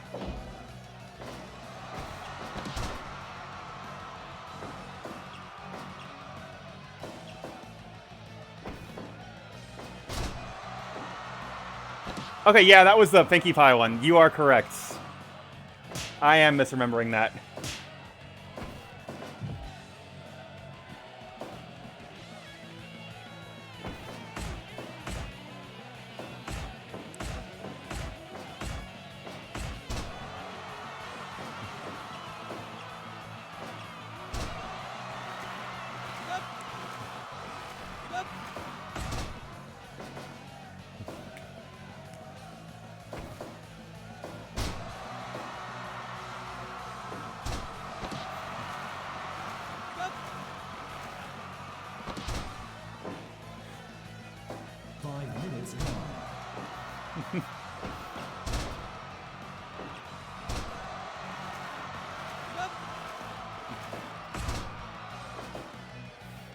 Yeah, a lot of joint locks for both of these characters. But again, like, chain wrestling and, like, submission wrestling, submission grappling, like, things I'm very interested in.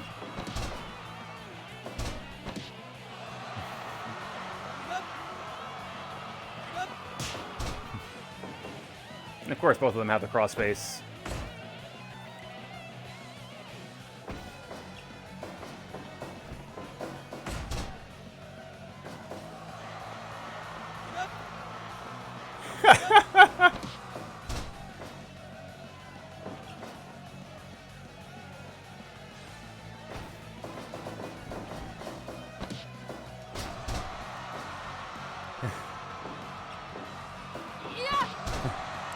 And there's the leaping flatliner, finishing hold for Princler, but like just kind of a transitional move for Cindy.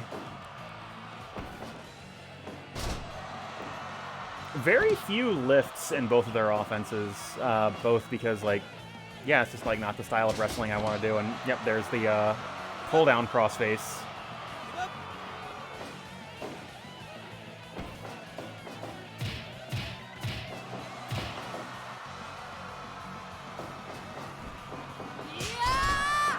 Big cross chop, that real Canadian offense right there. I can't remember if I gave Cindy a destroyer. Princler absolutely has one because that was like my favorite move when I was 15. Now my favorite move is the Emerald Explosion, but that is not a thing that I would probably do.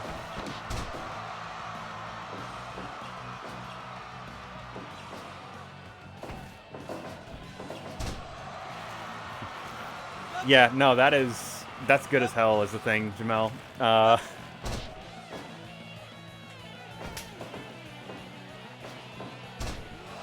Triangle Lancer, that's a move I was only, like, recently, as in, like, the last few years, made aware existed.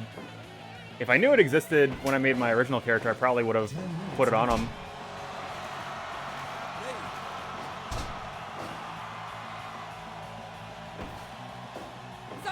Alright, I do still have a destroyer. Thank you for answering that one for me, Cindy. 1, 2.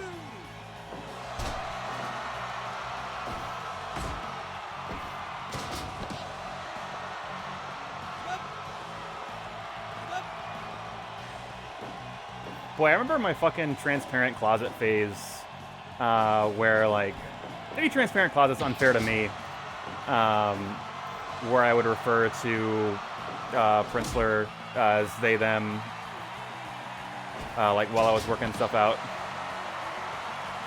Fun times.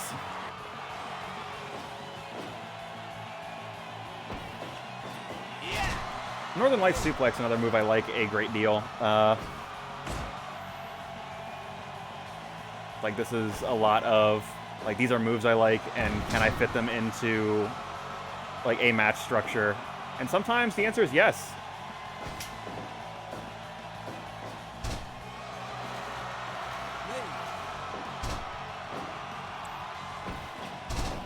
But yeah, like, I've already got the rest of the costume ordered. It is just, I don't have the weapon, I don't have the belt.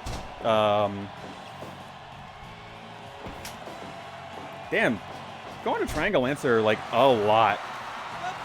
Like, arguably too much, if you ask me. Although, like, I'm still not convinced that CEO is going to happen this year, because COVID numbers are a fucking blow-up. I do not have a teddy bear. Maybe I should.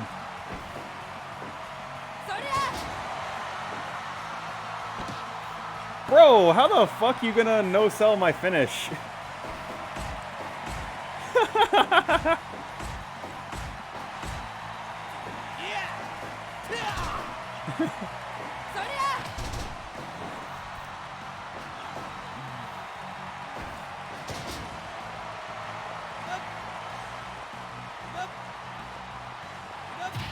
Yeah, like, somebody I had met on Twitter, who was, like, just kind of, like, cool people from, let's see.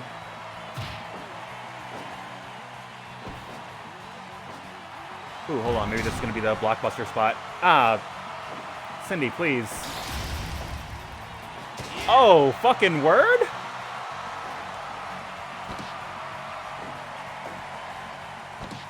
Yeah, I'd like that a lot.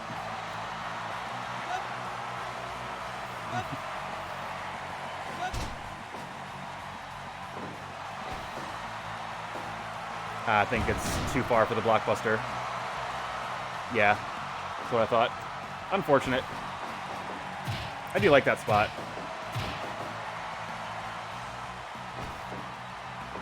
Like, I'm a little bit, like, still weary, certainly, but I'm more willing to do, like, a small thing of, like, 5 to 15 people, but a 2,000-person convention right now, like, it's on the edge of irresponsible, if not, like, just fully simple and plain irresponsible. Which is a shame, because, like, I really want to be excited about this event. Like, especially in a time in my life where I want to play fighting games again, but, like, the COVID numbers are just obscene. That's gotta be it.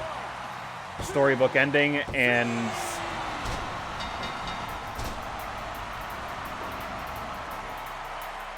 again, I have learned not to say never anymore.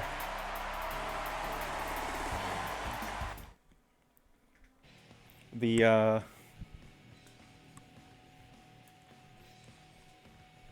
not willing to close the book on that one entirely, but closed for now.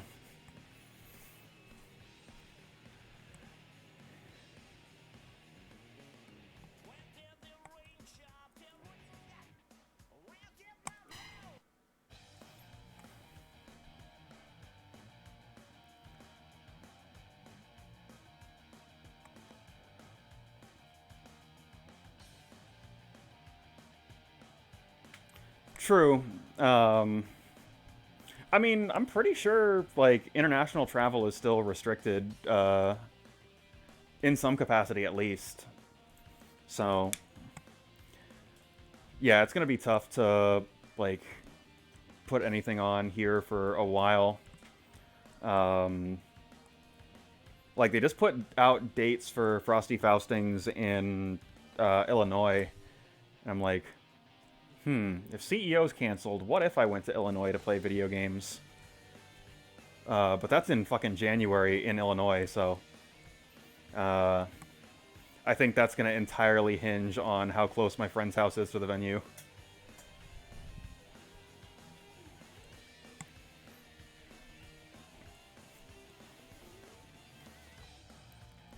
Snow is fine, is the actual thing I would say, personally. I mean, we did Colorado. Like, I can tolerate, like, low temperatures. Don't particularly want to drive in snow. That much I know.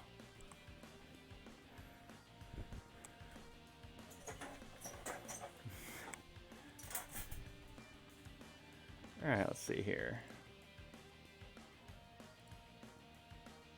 Let's save that. Let's close that.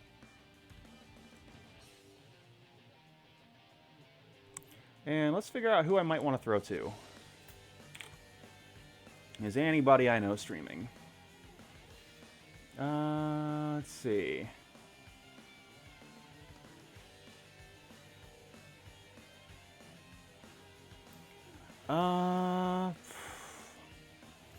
Doesn't look like anybody in the Blake's House clique is streaming tonight.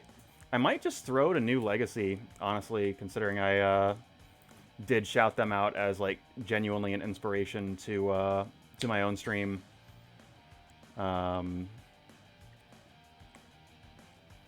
But let us see here. I guess before I do that, we're still kind of in the hangout zone, right?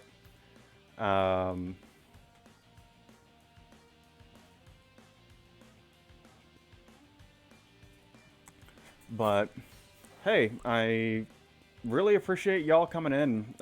This was a very unusual episode of the stream. Like, very, very little in the way of doing, like, in-setting storytelling. Like, this was just, like, kind of the nostalgia episode. And only barely nostalgia, like, within the universe of the show. Like, I have a Twitch channel that has, like, many clips that I could have just, like, gone and, like, done a clip show with. And, like, I'm sure that would have been fine, right?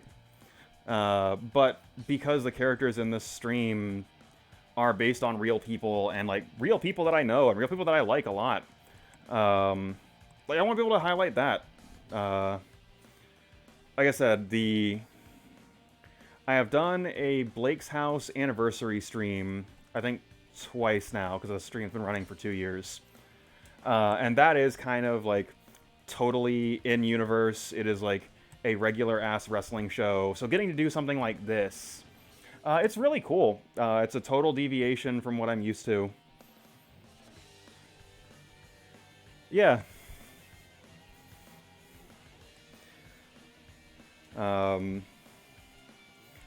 So this is normally the part of the stream where I say, if you liked what you saw, you can see more of it next week.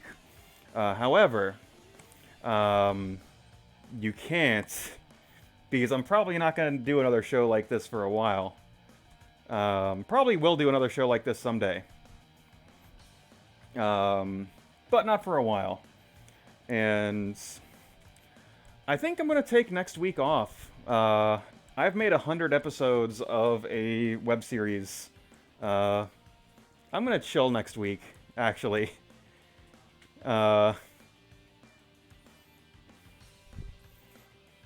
Yeah, and hey, like, Zero Josh, appreciate both of y'all dropping in and hanging out with us. Like, it is good to get to reminisce. It is good to, like, get to hang out. COVID has made that very difficult. Certainly the hangout part. And also some of it is, hey, I could make more time for some of y'all. But yeah, it is hard out here, you know? Let's see here. And let us see here. Ooh, let me see. Yeah, I totally get that, and hey, like I said, like way earlier in the stream, right? Like people's lives take them in different directions. There are people that, you know, 10 years ago I was extremely close to that I barely talk to now. People like as recently as like 5 years ago, maybe, like I was really close to and barely talk to now. It is just kind of the way this thing works. I'm grateful for the people that I stayed in touch with, the people that like are still in my life. But I also understand if your life goes a different way. But yeah, I think I am going to shut it down here. Hope y'all enjoy the rest of your nights. And I love you.